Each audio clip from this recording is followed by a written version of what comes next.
तर त्यांनी जे मला सांगितलं ते मला लाईफ टाईम आठवत राहील, की त्यांनी मला असं सांगितलं की आणि ज्या मनाने मी दिलं ते माझं कर्म आहे आणि ज्या प्रकारे ज्या मनाने त्याने घेतलं हे त्याचं कर्म आहे. मी एक जवळपास 1 दिवस पूर्ण होत आला होता, माझ्या पोटात काहीच नव्हतं. असं झालं की आता काय करायचं, तर तिथे निघाल्यावर मला एक बाईकची लिफ्ट भेटली. मला अगोदर भीती वाटत होती कारण की त्यांनी मला मधात बसवलं, ते लोक मागून एक बसलं समोरून एक बसलं, कारण मला हे लोक किडनॅप तर नाही करतात. तुंगनाथ हा महादेवाचा जगात सगळ्यात हाईटवर असलेला मंदिर. लिफ्ट वगैरे मागायचो. लिफ्ट मागितल्यानंतर मी बोलायचा प्रयत्न करायचो, इंग्लिशमध्ये जमेल, हिंदीमध्ये काहीतरी समजेल त्यांना, नाहीतर मग इशाऱ्याची भाषा मग आपली. मग काय करणार, शेवटी मग तेच करावं लागेल. पाऊस आला, जर पाऊस नसता आला तर मी उठलो नसतो तिथून. ऑब्व्हियसली पाऊस नसता आला, मी उठलो नसतो आणि मला वाटतं की ती माझी शेवटची रात्र पण होती. तर त्यांचं एकच रिॲक्शन होतं, थोडा रागावले ऑब्व्हियसली. तर ते बोलले की ठीक आहे, तू जे काही करतोय फक्त काळजी घे स्वतःची. प्लॅनिंग खेळत नाही बसायचं आहे, बॅग भरायची निघायचं, जो होगा देखा जाएगा.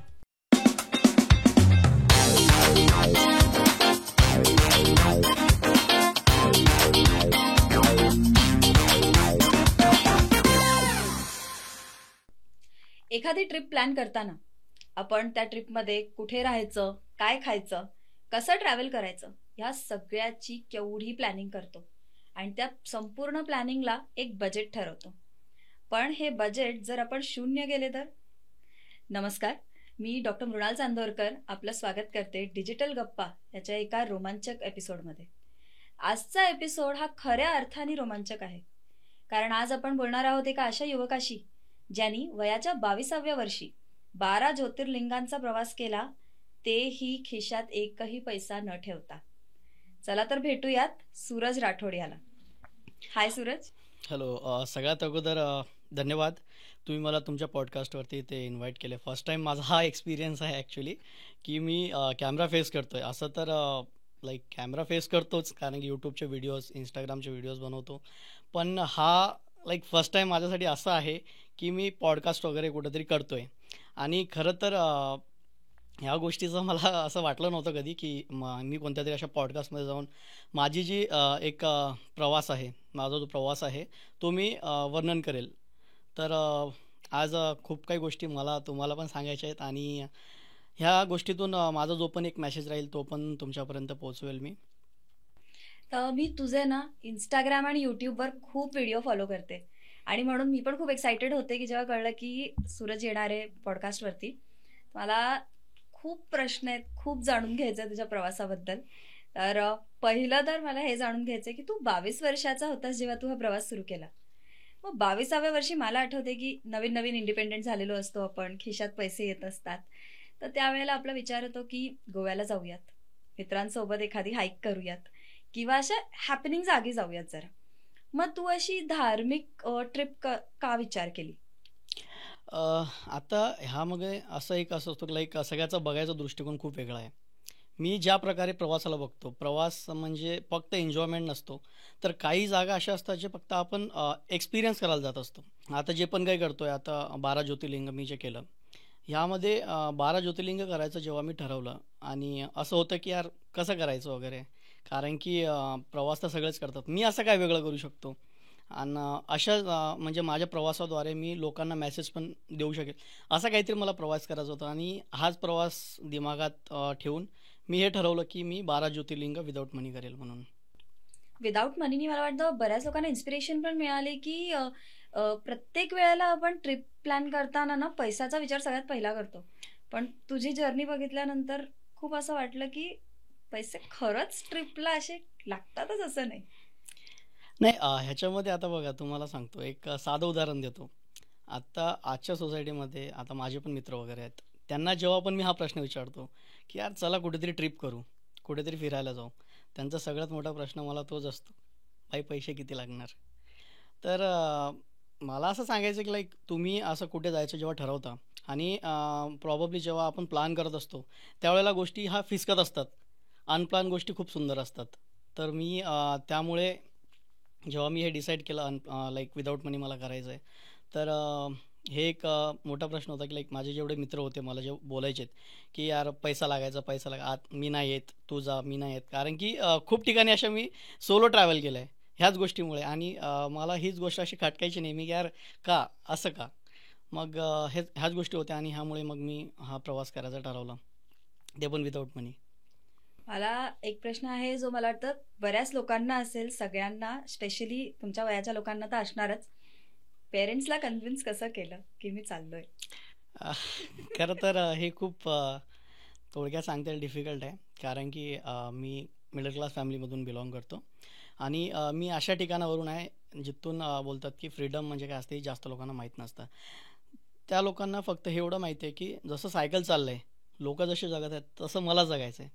पण माझ्यामध्ये अगोदरपासूनच आमच्या घरात ऑलमोस्ट जेवढे आम्ही भावंडं वगैरे आहेत तर त्यामधून मी असा एक आहे की मी मार पण खूप खाल्ला आहे घरी.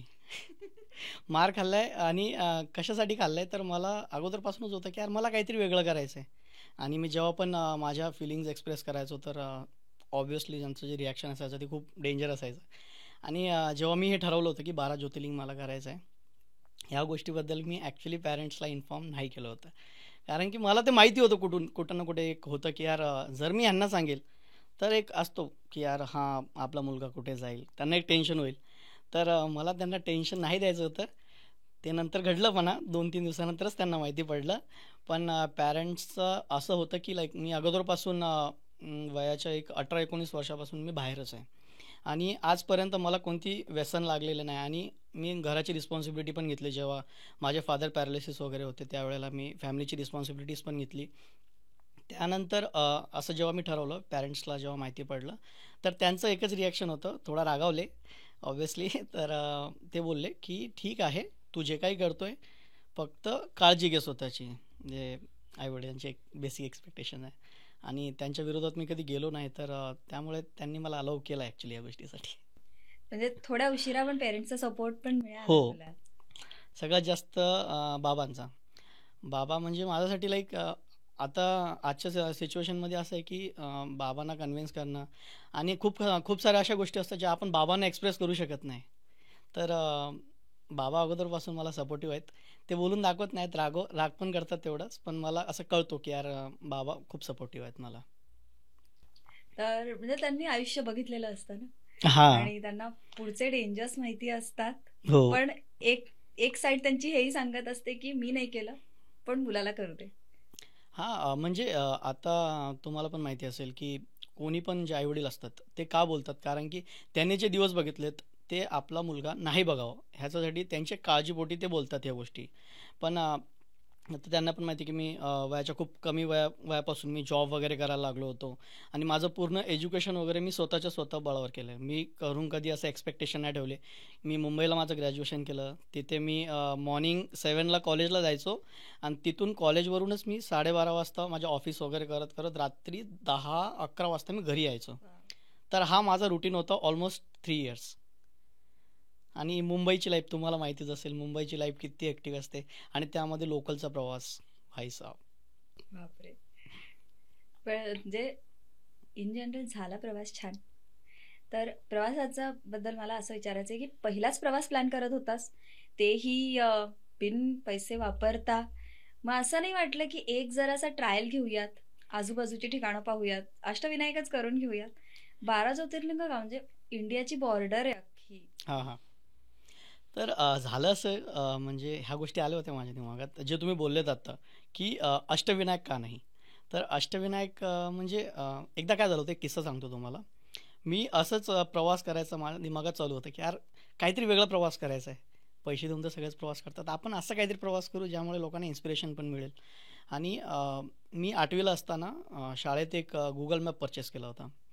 तर Google मॅप पेजवाला तो फोल्डेबल.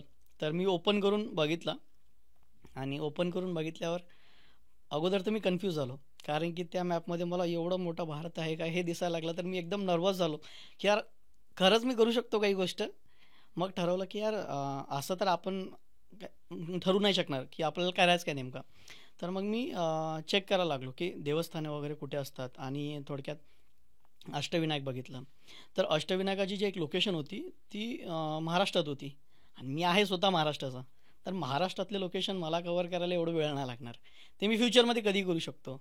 पण काही अशा प्लेसेस ज्या मला वाटतं की जसं उत्तरेचा भाग झाला, बर्फ वगैरे बघणं, ह्या सगळ्या गोष्टी थोडंसं क्युरिओसिटी असतं ना. एक मी गावाकडचा मुलगा, मला ह्या सगळ्या गोष्टी म्हटल्यावर थोडंसं नवलच. आणि जेव्हा हे डिसाईड केलं तर मॅपमध्ये बघितलं, आणि मॅपमध्ये बघितल्यानंतर हे ठरलं की 12 ज्योतिर्लिंग ह्या भारताच्या वेगवेगळ्या भागावर आहेत आणि भारताची एक प्रदक्षिणा पूर्ण होऊ शकते जर मी 12 ज्योतिर्लिंग करायचं ठरवलं तर. तर त्यामुळे मॅपमध्ये बघितल्यानंतर मला एक आयडिया लागली आणि मी 12 ज्योतिर्लिंग करायचं ठरवलं. हो. मग मला आता थोडंसं हे सांग ना, तुझा प्रवास सांग ना, की कुठून सुरू केलं, कुठल्या कुठल्या लोकेशन्सवरून ही प्रदक्षिणा कशी पूर्ण केली तू? जेव्हा मी प्रवास करायचं ठरवलं होतं तर महाराष्ट्रापासून सुरुवात झाली.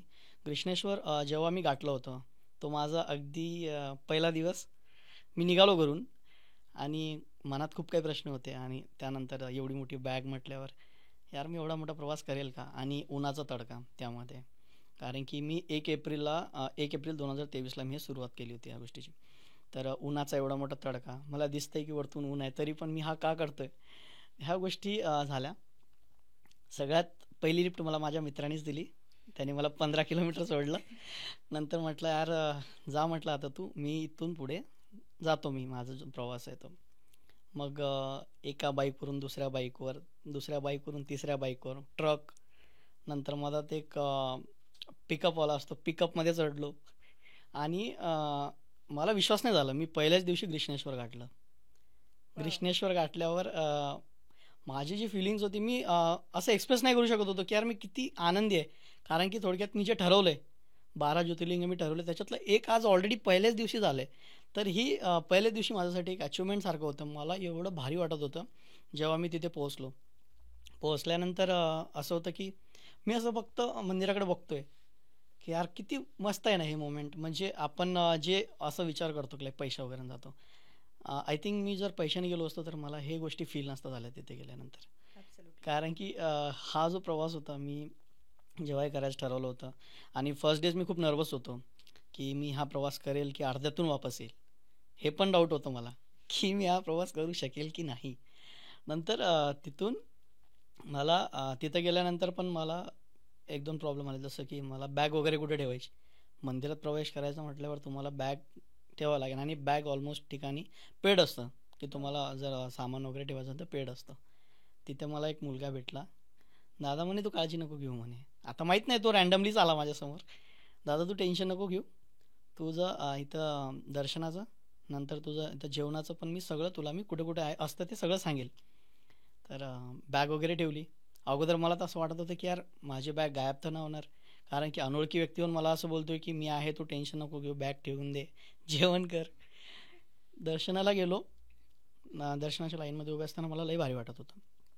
कारण की मी आत्तापर्यंत जेवढं मी गोष्टी केल्या होत्या लाईफमध्ये, मी याच्या अगोदर पण फिरायला खूप ठिकाणी गेलो होतो, पण ह्यावेळेस जी वाईब होती ना ती खूप वेगळी होती. नंतर ग्रीष्णेश्वर झाल्यानंतर त्याच मुलाने मला तिथंच एक अन्नदान होतं, तर तिथं मला जेवणाला पण घेऊन गेला तो. जेवण वगैरे झालं आणि रात्री झोपलो पण बऱ्यापैकी, आणि सकाळीच मी दुसरं ज्योतिर्लिंग म्हणजे भीमाशंकर गाठायला सुरुवात केली होती. मधात लिफ्ट भेटायची नाही, भेटली तर चला मग आपलं बॅग वगैरे घेतली. ऊन ऊन भरपूर लागायची ऊन, पण माझ्याकडे टॉवेल वगैरे मी कॅरी केलं होतं. टॉवेल डोक्यावर ठेवून घ्यायची, चला आपलं चालायचं. कारण की मला थांबायचं नव्हतं. सगळ्यात महत्त्वाचं म्हणजे मला थांबायचं नव्हतं, कारण माझा प्रवास खूप मोठा होता. तर जसं तू सांगितलं की लिफ्ट घेतल्या लोकांकडून, लोकांनी येऊन तुझी मदत केली. तर हे इतके जे कॉन्व्हर्सेशन झाले लोकांशी, जे संवाद आला अनोळखी लोकांचा, तर त्या वेळेला झालेल्या जे कॉन्व्हर्सेशन्स आहेत किंवा लोकांशी भेटणं आहे, त्याचा तुला आज फरक जाणवतो की आज तू जेव्हा लोकांशी बोलतो किंवा भेटतो, एक वेगळा अंदाज येतो त्यांच्याबद्दल, किंवा आज बदल झालाय पहिल्यावाल्या सूरजपेक्षा आजच्या सूरजमध्ये थोडा चेंज आहे? चेंजेस तसं बघायला गेलं तर भरपूर आहेत. कारण की अगोदरचा जो सूरज होता तो खूप वेगळा होता, आणि आत्ताचा जो आहे तो खूप वेगळा आहे. जेव्हा लोकांशी माझं कॉन्टॅक्ट व्हायचा, आता लिफ्ट कशी मागायची, इंटरेस्टिंग. लिफ्ट कशी मागायची तर हात दाखवायचा, आणि माझ्याकडे एवढी मोठी बॅग बघून मला ऑलमोस्ट लोक सेलर समजायचे यार काहीतरी सेल करतोय आणि आपण ह्याला लिफ्ट देऊ शकत नाही. तर असं समजायचं तर मी यार नर्वस व्हायचो, यार काय होतंय नेमकं, मला लिफ्ट का भेटत नाही आहे. स्वतःकडे जेव्हा मी प्रश्न विचारला की यार सूरज काहीतरी प्रॉब्लेम आहे तुझ्याचमध्ये, नंतर कळायचं की यार माझ्याकडे एवढी मोठी बॅग आहे, मागून टेंट मी आडवा अडकवलेला आहे, तर ऑलमोस्ट लोकांना तेच वाटेल की हा काहीतरी सेल्समॅन आहे, काहीतरी सेल करतोय त्यामुळे आपल्याला थांबवतोय. तर त्यामुळे पण लिफ्ट नाही द्यायचे. पण खरं तर माझ्या अनुभवातून आलेला महाराष्ट्र हा खरंच एवढा सुंदर आहे, म्हणजे मी खरं सांगतो सगळ्याच बाबतीत. म्हणजे आपण फूड वगैरे घ्या, खायचं प्यायचं वगैरे, नंतरला माणुसकी, सगळ्यात इम्पॉर्टंट माणुसकी आहे. मी जी माणुसकी आपल्या महाराष्ट्रात फील केली आहे ना, ती मला खूप कमी बाहेर बघायला मिळाली. लिटरली लोक बोलत पण नाहीत.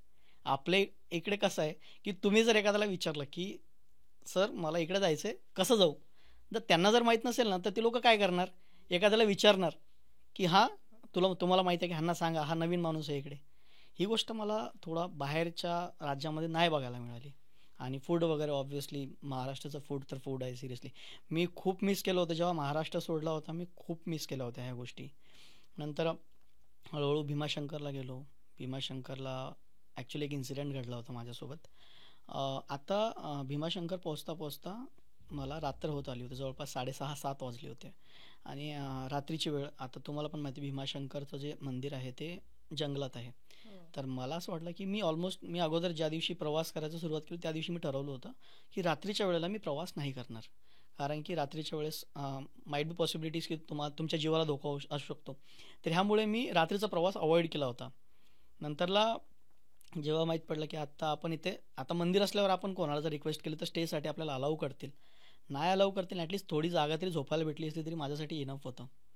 तर तिथे पोहोचल्यानंतर मला ॲक्च्युली मी खूप लोकांना इन्सिस्ट केलं तिथे की मला फक्त थोडीशी जागा द्या, की यार माझ्याकडे टेंट आहे, मला तुमचं काहीच नको, मला फक्त थोडीशी जागा हवी आहे आणि त्यामध्ये फक्त मला माझं टेंट लावू द्या आणि मला रात्री इथे रेस्ट करू द्या. तिथून निघाल्यावर माझ्यासोबत असं घडलं की आत्ता रात्रीच्या वेळेला वापस तर निघालो, मला लगेच एक जिप्सी भेटली मला लिफ्ट. तर त्यांनी मला एका जवळच्या गावात सोडलं. रात्री मी तिथेच एक मंदिर होतं, मंदिरामध्ये मी टेंट वगैरे लावला. आणि रात्रीच्या वेळेस अचानक काय घडलं माझ्यासोबत, मी एक जवळपास एक दिवस पूर्ण होत आला होता, माझ्या पोटात काहीच नव्हतं, मला भूक लागली होती. आणि पहिल्या दुसऱ्या दिवशी असं घडणं म्हणजे हे थोडंसं आपल्यासाठी हे खूप भारी होतं मला, कारण की अजून एवढा मोठा प्रवास पडला आणि आतापासून मी वीक पडत चाललो ह्या गोष्टीमध्ये. तर रात्री झोपलो असताना जवळपास एक 10:30-11 वाजता, आणि ही गोष्ट मी आत्तापर्यंत कोणासोबत शेअर नाही केली आहे, हे फक्त माझ्या फॅमिली मेंबर्सला माहिती आहे आणि काही माझे जे क्लोज फ्रेंड्स आहेत त्यांना माहिती आहे ही गोष्ट. तर रात्री 10:30-11 वाजता माझ्यासोबत असं घडलं की एक पुजारी टाईप आले. तर मला आता असं वाटलं की लाईक मी मंदिरात आहे तर असेल माहीत बी इथचंच कोणीतरी पुजारी वगैरे असणार. त्यांनी पुडीमध्ये बांधून काहीतरी प्रसाद वगैरे आणला होता आणि त्याच्यामध्ये पुरणपोळी होती ॲक्च्युली. तर मी जेव्हा असं आले ते नेमकं, मी त्यांना बोललो की नमस्कार बाबा बोललो, मी झोपलोच नव्हतो, तर त्यांना नमस्कार बाबा बोललो. तर नमस्कार बाळा म्हणे. मी काय न बोलताच त्यांनी अगोदर मला क्वेश्चन काय केला की तू जेवलास की नाही. तर मी बोललो आता आतून एवढं होत होतं की यार मी नाही सांगू शकत नाही. मी म्हटलं की लाईक हां मी आत्ता जेवलोच नाही आहे, मला खूप भूक लागली आहे, तुमच्याकडे काय असेल तर प्लीज मला द्या. तर त्यांनी मला एक पुडी दिली, पुडीमध्ये पुरणपोळी वगैरे आणि त्यामध्येच अजून एक दोन हे होते पदार्थ खाण्यासाठी, ते मी खाल्लं. सिरियसली त्या दिवशी मला असं फील झालं की थोड्या क्षणासाठी मी स्वर्गात आहे म्हणून. आणि पुढच्या दिवशी मी वेट करत बसलो तिथे. मला ॲक्च्युली त्यांना धन्यवाद बोलायचं होतं, कारण की मला त्यांनी अशा वेळेमध्ये फूड आणून दिलं होतं. त्यावेळेला मला खूप भूक लागली होती. तर पुढच्या दिवशी जेव्हा मी तिथे वाट बघत बसलो होतो की आत्ता येतील नंतर येतील, खूप वेळ झाल्यानंतर मग मी असंच तिथच्या एका दादांना विचारलं की दादा इथचे पुजारी कुठे राहतात, मला एकदा त्यांना थँक्यू बोलायचं आहे, कारण की त्यांनी मला एवढं स्वादिष्ट जेवण रात्री दिलं. तर ते बोलले तिथे कोणी पुजारी नाही आहे. तर ते बोलले की इथे कोणी पुजारी नाही. मी म्हटलं सिरियसली, म्हटलं मी म्हणजे त्यांचा जो एक पेहरावा होता, त्यांनी जे कपडे वगैरे टाकले होते आणि त्यांचे जेवढं जसं काही मी सांगितलं त्यांना की असं असं त्यांनी कपडे वगैरे टाकले होते, तर असं कोणी नाही का इथे, त्यांनी मला दिलं होतं खायला. तर पुढच्या दिवशी कळालं की तिथे कोणीच पुजारी वगैरे कोणी नव्हतं. ती रात्र मला आज पण आठवण आहे. हां, कारण की मी एक कंप्लीट एक दिवस होत आला होता आणि मला काही खायला मिळालं नसताना मला पुरणपोळी खायला मिळाली होती. मला थोड्या क्षणासाठी आईची पण आठवण आली होती का माझी मम्मी एवढं मस्त पुरणपोळी बनवते खूप. आणि तर मला ते पण आठवत होतं की यार ठीक आहे, चांगलं चाललंय, काही हरकत नाही सूरज, फक्त तुला थांबायचं नाही आहे. आणि मग तिथून पुढे करत करत मग त्र्यंबकेश्वरला पोहोचलो. मग प्रवासात असं कधी झालं की ठरवून दिलंय आता की नाही, मला आता पुढे नाही जाता येणार, मी इथे थांबतो, हे एक स्थान आपण स्किप करूयात आणि जाऊयात, एवढ्या ब्रेकिंग पॉइंटवर कधी आलास तू? हा, ॲक्च्युली आलो होतो 2 ते 3 वेळा. कारण की खूप असं कसं असतं माहिती आहे का, आपण जेव्हा उन्हात चालतो आणि ट्रेक वगैरे, ट्रेकची मला अगोदर सवय होती. पण ट्रेक पण किती केलेत मी, 10 ते 15 किलोमीटरची ट्रेक आमची झालेली होती. आणि ट्रेक म्हटल्यावर ते 10-15 किलोमीटर, आणि इकडे चालायचं म्हटल्यावर मी दिवसाचा टार्गेट 20-25 किलोमीटरचा ठेवायचोच मी डेली. आणि एवढी मोठी बॅग, जवळपास 20 किलोची बॅग होती माझ्याकडे. त्याच्यामध्ये मी ब्लँकेट वगैरे, माझे कपडे वगैरे आणि काही म्हणजे असं मेडिसिन्स वगैरे मी सगळं कॅरी केलं होतं सोबत, आणि पाण्याच्या 2 बॉटल घेतल्या होत्या, टेंटचा पण वेट. मग अशा स्थितीमध्ये जेव्हा आपण ट्रेक करतो तर उन्हाचा तडाखा खूप भारी होता त्यावेळेला. तर एकदा काय झालं होतं की जेव्हा मी ह्याला होतो गिरिडीला, झारखंडमध्ये, बाबा बैद्यनाथ धाम म्हणून ज्योतिर्लिंग होतं माझं, तिथे मला पोहोचायचं होतं. तर जात असताना काय झालं की तिकडे आता झारखंड पोहोचेपर्यंत माझा हुलिया खूप वेगळा झाला होता. सिरियसली मला कोणी स्लिप देणार नाही, मला आरशात बघितल्यावर स्वतःला हे फील झालं होतं. तर मग मी असं वाटत होतं की यार मला खरं स्लिप भेटणार की नाही इथून पुढे, का माझी जर्नी अशीच कंटिन्यू राहणार आहे. तर त्यामध्ये झालं असं की मी जवळपास एक 50-60 किलोमीटर बैद्यनाथ धाम राहिलं होतं. आता चालायचं चालतोय जवळपास मी 15 ते 16 किलोमीटर चाललो, सकाळपासून दुपारपर्यंत, 3 वाजेपर्यंत, 7 वाजता चालू केलं होतं. तर आत्ता असं वाटायला लागलं की यार नको, मला आता नाही चालायचं आहे. आणि मी का करतो यार, म्हणजे सिरियसली का. मग देवाला प्रश्न विचारतोय, देवा यार कसं करतोय माझ्यासोबत तू, मी निघालोय घरून, तुझ्या आशेवर निघालोय, तर मला रस्ता दाखव. तर थोड्या वेळानंतर असं झालं की एक बाईकवाला आला. एक तर मी 1.5 ते 2 तासापासून लिफ्ट मागत होतो, मला कोणीच लिफ्ट नाही दिली. एक बाईकवाला आला. ॲक्च्युली माझ्या गळ्यात एक माळ होती, माळ घरी ठेवलेली आहे मी. तर ती माळेला मी हात लावून असं बोललो की देवा आता खूप झाले, मला आता काहीतरी रस्ता दाखव, नाहीतर मला इथेच काहीतरी कर. एवढंपर्यंत झालं होतं. आणि त्यानंतरला मग मी जेव्हा देवाला प्रार्थना केली, तुम्ही विश्वास नाही करणार, विदिन 5 मिनिट्स माझ्याकडे एक असं टू व्हीलरवाला आला, ज्याने मला मंदिराच्या गेटवर सोडले. वाव. तर तुम्हाला मी एक आजीचा किस्सा सांगतो. त्र्यंबकेश्वरला पोहोचल्यावर ॲक्च्युली माझ्यासोबत हे घडलं होतं. त्र्यंबकेश्वरला मी पोहोचलो, जवळपास 3ऱ्या का 4थ्या दिवशी पोहोचलो मी त्र्यंबकेश्वरला. आणि तिथे पोहोचल्यानंतर माझ्यासाठी सगळ्यात मोठा टास्क होता बॅग कुठे ठेवायची. हा प्रॉब्लेम तर मला सगळीचकडे होता, बॅग कुठे ठेवायची. आणि तिथे मी जेवढी दुकानं होती त्र्यंबकेश्वर मंदिराच्या आजूबाजूला, जेवढी दुकानं होती, जेवढी घरं होती, मी सगळ्यांना विनंती केली की प्लीज माझं बॅग कोणीतरी ठेवा. कारण मला असा आता दर्शनाला जायचं आहे म्हटलं, बॅग अलाउड नव्हते आतमध्ये. मी तिथे जेवढे बॅगेज काउंटर होते त्यांना पण रिक्वेस्ट केली की यार प्लीज मला अलाउ करा आतमध्ये, कारण की मला हा प्रवास करून मला पुढे पण वळायचं आहे, मला थांबता नाही येणार आहे जास्त कुठे. तर फिरत असताना पूर्ण जवळपास 1-2 तास फिरलो मी तिथे, माझी बॅग कोणीच नाही ठेवली. आणि मला आता अशी तळमळ झाली की मी जवळ आलो पण दर्शन नाही करू शकत आहे. तर झालं असं, तिथंच एक असा बाजार टाईप लागला होता, भाजी वगैरे विकतात ना. तर तिथे मी एका आजीला विनंती केली, आजी प्लीज माझी बॅग तुमच्याजवळ ठेवा, मला आता खूप वाईट वाटतं, मी देवाच्या एकदम एवढं जवळ आलोय पण मी दर्शन नाही करू शकत आहे. तर आजीचा तोच प्रश्न होता की तो तिथे पैसे दे आणि तिथे बॅग ठेव. पण मी त्यांना मग सांगितलं मी बिना पैसे हा प्रवास करतोय आणि 12 ज्योतिर्लिंग करतोय. तेवढं म्हटल्यावर त्यांनी क्षणाचा विचार न करता त्यांनी मला डायरेक्ट म्हटले की एक काम कर, बॅग ठेव तुझी इथेच. आणि मी गेलो दर्शनाला गेल्यावर मला ॲक्च्युली वेळ झाला तिथे, 3 तास लागले मला लाईनमध्ये दर्शन करायला. आणि त्या दरम्यान तिथं काय घडत होतं आजीच्या जवळ, मला ह्याची काहीच आयडिया नव्हती. दर्शन मी करतोय, वापस आल्यानंतर जेव्हा दर्शन करून मी वापस आलो बाहेर, आजीकडे बघतोय, आजीचा एकदम चेहरा असं रडल्यासारखा आणि एकदम उदास झाले होते त्या. मी विचारात पडलो की यार ह्यांना कोणी काय म्हटलं आहे का काय झालं आहे, असं काय झालं असेल की एवढं नाराज दिसत आहेत. मी जस्ट त्यांना आजी म्हणून आवाज दिला. माझ्याकडे त्यांनी बघितलं आणि ते हसायला लागल्या ते एकदम. आणि म्हणजे मला येऊन अशी मिठी मारली त्यांनी की बाळा म्हणे तू गेला म्हणे. त्याच्यानंतर काय घडलं म्हणते मी ॲक्च्युली त्यांच्याकडे बॅग ठेवून गेलो. आता जवळच्या कोणीच माझी जवळच्या लोकांनी माझी कोणीच बॅग नाही ठेवली होती. बिचारे त्या आजीने बॅग ठेवली माझी. त्या आजीने आजींना सगळेजणांनी सांगितलं म्हणजे की त्या बॅगमध्ये बॉम्ब आहे. तर मी विचार करतो यार सिरियसली, एकतर फर्स्ट ऑफ ऑल कोणी हेल्प करत नव्हती माझी आणि ती बिचारी आजी आली समोर मला हेल्प करायला. त्याला पण तुम्ही असं भीती दिली की याच्यात बॉम्ब आहे आणि आता तुझ्यावर सगळं काही येणार आहे. बापरे. मला आजीने असं सांगितलं. मी सांगता क्षणी मी असा शॉक की सिरियसली असं काही झालं इथे. आजी म्हटलं सॉरी म्हटलं माझ्यामुळे तुम्हाला एवढं टेन्शन आला म्हटलं. कारण की त्यांचा तर एक विचार होता की ते मला हेल्प करायच्या दृष्टिकोनाने आणि त्यांनी माझ्या फिलिंग्स समजल्या थोडक्यात. तिथं एवढे लोक होते, एवढे दुकानांना जाऊन मी रिक्वेस्ट केली पण कोणीच माझी रिक्वेस्ट देतं असं बोलतात ना की नाही इथं नाही इथं नाही. आता जसं सगळ्यांचा दृष्टिकोन होता तसं आजीचा नव्हता. आजीने माझ्यामधला माणूस बघितला असेल बहुतेक.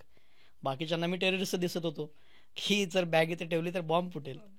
तसंच आजीसोबत घडलं तिथे. आणि नंतरला जेव्हा मी आजीला जाऊन मिठी मारली मला तिथे पण भारी वाटलं माझी स्वतःची आजी आहे असं वाटलं मला थोड्या क्षणासाठी. कारण की त्या खूप भाऊ झाल्या होत्या मला बघून आणि ते मोमेंट खूप छान होतं माझ्यासाठी. नंतर त्र्यंबकेश्वर झाल्यानंतर मी तिथून पुढचा प्रवास मी गुजरातकडे वळलो होतो. गुजरातमध्ये सोमनाथ सोमनाथ आणि नागेश्वर धाम म्हणून आहे तिथे. मग तिथे सोमनाथाला जेव्हा गेला, नागेश्वर धामला गेला, तर लोकांना माहिती होतं की तू ब्लॉग्स वगैरे बनवतोय ह्याच्यात किंवा तुझी ही अशी टाईपची जर्नी चालली आहे. आता तू म्हणजे तुझा प्रवास शेअर केला होता का लोकांसोबत? आता ह्याच्यामध्ये होतं कसं की जेव्हा मी नाशिकमधून मला एक लिफ्ट भेटली. त्यांनी मला सुरतपर्यंत सोडलं डायरेक्ट. सुरतपर्यंत पोहोचल्यानंतर फर्स्ट टाईम असं झालं होतं की मी गुजरातला गेलो आहे. म्हणजे गुजरातची बाउंड्री फर्स्ट टाईम मी क्रॉस केली आहे. आणि जेव्हा गुजरात असं प्रारंभ म्हणून लिहून आलं असं लिहिलेलं होतं बोर्ड आणि सगळं काही गुजरातीत लिहिलेलं आहे आता. तर असं वाटायला लागलं की यार आत्ता खरं ॲडव्हेंचर आपलं सुरू झालं आहे. आपण आपलं जी मातृभूमी आहे ती सोडलेली आहे आणि आत्ता आपण कुठेतरी वेगळ्या ठिकाणी आलो आहे. कारण गुजरातीमध्ये सगळीकडे पोस्टर पण गुजरातीमध्ये लागलेले आहेत आणि सगळं काही एकदम असं वेगळं दिसायला लागलं. ट्रकवाले पण मला विचारायचे की कुठं जायचं आहे आणि ते मला पैसे मागायच्या अगोदरच मी त्यांना बोलून द्यायचो की सर दादा माझा हा जो प्रवास आहे हा बिना पैसे आहे आणि 12 ज्योतिर्लिंग करतो आहे. ऑलमोस्ट ठिकाणी कसं झालं आहे जेव्हा मी 12 ज्योतिर्लिंग आणि हे बोललो आहे तर मला लोकांनी पुढचं प्रश्नच नाही विचारलेत. कारण ही लोकांची श्रद्धा 12 ज्योतिर्लिंग दरम्यान. तर गुजरातला मी जेव्हा निघालो सुरतला पोहोचलो. सुरतला पोहोचल्यावर मला तिथे एक मुलगा होता. त्याने मला लिफ्ट दिली आणि त्यांनी मला असंच विचारलं की लाईक तुम्ही कुठून आलात आणि काय करताय, किती दिवसापासून करताय. म्हटलं माझं हे 5वा का 6वा दिवस आहे म्हटलं विदाऊट मनी मी ट्रॅव्हल करतोय म्हटलं. नंतरला त्यांनी मला काय केलं तुम्ही गुजरात में आए हो आप तो गुजरात में आपका स्वागत करना हमारा काम बनता है. तर त्यांनी मला तिथे जलेबी आणि फाफडा वगैरे असतो ना त्यांनी मला तिथे खायला पण दिली आणि मला पार्सल पण घेऊन दिलं सोबत. तर गुजरातमध्ये स्वागत तर बऱ्यापैकी चांगला झाला होता. नंतर तिथून पुढे थोडंसं डिफिकल्टीज वाढल्या माझ्या कारण की लिफ्ट वगैरे भेटणं बंद झाले. मग आपलं जे आपण म्हणतो हे अहमदाबाद साईडला मला लिफ्ट भेटत नव्हती आणि त्या साईडला पूर्ण इंडस्ट्रियल एरिया असल्यामुळे हीट वेव्ज असतात ना उन्हाचे एवढे वाढले होते आणि त्यामुळे मला नको वाटत होतं. ते खूप असं वाटत होतं. त्याच दरम्यान मला एक मुलगा पण भेटला होता. तो माझ्यासारखा प्रवास करत होता ॲक्च्युली. पण नंतरला कळलं की तो पैसे पण वापरत होता मधात. तर मग मी त्याच्यासोबत डिस्कंटिन्यू केला कारण की असं होईल की मी जे प्रवास करतोय ते लोकांना मग फेक वाटेल. मी अगोदर पण बोललो जसं की लाईक मी लोकांशी खोटं बोलू शकतो स्वतःशी नाही खोटं बोलू शकणार. तर त्याने पण असंच लाईक कन्सेप्ट घेऊन आला होता की विदाऊट मनी मला ट्रॅव्हल करायचं आहे. पण मधा तो पैसे वगैरे खर्च करायचा. तर मग मी त्याला जवळपास 3ऱ्या का 4थ्या दिवशी त्याला म्हटलं भाई तू तुझ्या रस्त्याने जा माझा रस्ता वेगळा आहे. तर हे घडल्यानंतर एक पूर्ण नेक्स्ट डेचा प्रवास करून मी सोमनाथला पोहोचलो. सोमनाथला पोहोचल्यानंतर तिथचं थोडासा जो वातावरण होता तो अनपेक्षित होतं माझ्यासाठी की मी खरंच हे माझ्यासाठी होतं आहे का. तिथं पोहोचल्यानंतर त्यांच्या इकडे एक सप्ताहासारखा एक कार्यक्रम होतो सोमनाथ मंदिराच्या जस्ट साईडलाच. तर तिथे राम नाम जप हे कंटिन्यू असतात आणि तिथे काही लोकांनी मला सांगितलं की त्यांचं वर्ल्ड रेकॉर्डमध्ये पण नाव आहे म्हणून, गिनीज बुक रेकॉर्डमध्ये. राम राम राम राम नाम कंटिन्यू असं बोलत राहायचं, त्यांचं गिनीज बुकमध्ये पण नाव होतं. मला तरी एक्सपिरियन्स करायचं होतं की ती एनर्जी कशी असते सुरुवातीला राम राम राम, आणि एकदम जेव्हा इंटेन्स होतं सगळं, एकदम फास्ट फास्ट फास्ट फास्ट, जसं महाराज म्हणणार तसे मागं लोक पण म्हणणार. त्या इंटेन्स एनर्जीमध्ये मी जेव्हा तिथे गेलो, मला खूप भारी वाटलं. आणि तिथेच त्यांना जेव्हा माहिती पडलं की मी 12 ज्योतिर्लिंग यात्रा करतो आहे, तर त्यांनी माझा सत्कार पण केला. म्हणजे मला बोलतात की शाल वगैरे देऊन. तर तिथे सगळे लोक पण माझे येऊन पाया पडत होते की मी 12 ज्योतिर्लिंग करतो, तर लोक माझे येऊन पाया पडत होते. मी म्हणतोय लोक का पाया पडतात माझे, म्हणजे एकदम अचानकपणे एवढं सगळं काय घडतंय, तर माझ्यासाठी ते नवीनच. यार हे होते काय नेमकं, पाया पडतायत, अरे मी तर देव तर नाही आहे भाई, मग लोक माझे पाया का पडतायत. नंतरला मला कळालं की जे जर्नी मी करतोय त्या जर्नीला माझे पाय सगळ्याच देवस्थानाला लागणार आहेत. तर थोडक्यात त्यांना 12 ज्योतिर्लिंगचं दर्शन एकाच ठिकाणी होणार आहे. तर हे त्याच्यामागचं हे होतं पॉईंट. तर तिथे असताना म्हणजे अगोदरच्या दिवशी तिथे जेवण वगैरे मला बऱ्यापैकी भेटलं, झोपायला जागा पण भेटली. पुढच्या दिवशी जेव्हा मी ठरवलं की मला आता इथून निघायचं आहे, निघायचं ठरल्यावर मला तिथेच एक बाबा होते. तर त्यांनी मला 2,000 रुपये दिले. तर मी म्हटलं बाबा, म्हटलं हे पैसे माझ्या काही कामाचे नाहीत, म्हटलं तुमच्याकडून घेऊन पण माझा काही अर्थ नाही म्हटलं ह्या पैशाचा, कारण की माझा पूर्ण प्रवास हा बिना पैसे आहे. तर मला तुम्ही हे पैसे नका देऊ. या हिशोबाने तुम्हाला जर करायचं असेल दान करून द्या, तर कुठंतरी मी हे अनाथ मुलांना वगैरे जेवायला वगैरे देऊन द्या, काहीतरी करा तसं सामाजिक काम वगैरे, मला नका देऊ. मला ह्या पैशाचं काहीच किंमत नाही माझ्यासाठी, कारण माझा पूर्ण प्रवास बिना पैसे आहे. तरी त्यांनी बळजबरी माझ्या हातात 2,000 रुपये दिले. मी पैसे घेतले, तिथून निघालो. असं झालं की आता काय करायचं. तर तिथून निघाल्यावर मला एक बाईकची लिफ्ट भेटली. मला अगोदर भीती वाटत होती, कारण की त्यांनी मला मधात बसवलं आहे. ते लोक मागून एक बसला, समोरून एक बसला आहे. यार मला हे लोक किडनॅप तर नाही करतायत ना, असं वाटलं मला. पण नंतर झालं की नाही, त्यांनी सोडलं मला नागेश्वर धामला. सोडल्यानंतर तिथून वापस जेव्हा आलो मी, तिथून मला मेन सिटीमध्ये सोडलं. तिथं मी रात्री एका पेट्रोल पंपच्या साईडला झोपलो. सकाळी उठून पुढचा प्रवास सुरू केला MP साठी. आता हे जे सगळे तुम्ही तू उन्हाळ्यात प्रवास सुरू केला होता, तर तू म्हणला की उन्हाचं हे लागायचं, आणि गुजरात MP ह्यांचे उन्हाळे एकदम फिअर्स असतात. बरोबर. तर पाणी बेसिक हे आपल्याला आत्ता काही वाटत नाही, किचनमध्ये गेलो नळ उघडला पाणी प्यायलं, बरोबर पण आहे. ऑन रोड पाणी खूप अवघड गोष्ट आहे. म्हणजे बिस्लेरी तर ठीक आहे की नाही घेता येणार बिकॉज बजेट नाही आहे, पण इवन रोड साईड असं तुम्हाला उठून कोणीतरी पाणी देईल असं कोणीच नसतं. व्हॉट डिड यू डू, काय केलं. पाणी जेवण हे तर बेसिक आहे, त्याच्यासाठी काय करायचं तू.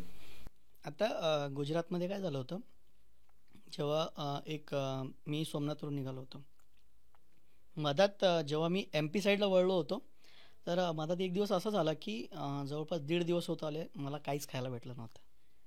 इवन मी लोकांना रिक्वेस्ट पण नाही करू शकत होतो, कारण की माझा प्रवास आहे. लोक जर पुढून बोलतील तर मी त्यांना बोलू शकत होतो की मला काहीतरी खायला द्या, फक्त पैसे वगैरे नको आहे मला. तर 1.5 दिवस झाला होता, माझ्या पोटात काहीच नव्हतं. अक्षरशः माझे डोळे असे लागत होते. मला आता विचार करत बसलो मी, यार काय करू काय करू आता. मग जिथे बसलो होतो तिथून अर्धा किलोमीटर चाललो मी. चालल्यानंतर मला लेफ्ट साईडला एक हे दिसलं, आपलं गाई वगैरे पालन करतात ना. हां. तर हां नाही, थोडक्यात गौशाला टाईप. हां. तर गौशाला होती, गौशाला. आणि गौशाला इथे गेल्यानंतर मला असं एक दुकान टाईप दिसलं. खूप साऱ्या भरण्या वगैरे ठेवल्या होत्या, आणि भरण्यामध्ये असं वेगवेगळे स्नॅक्स ठेवले होते.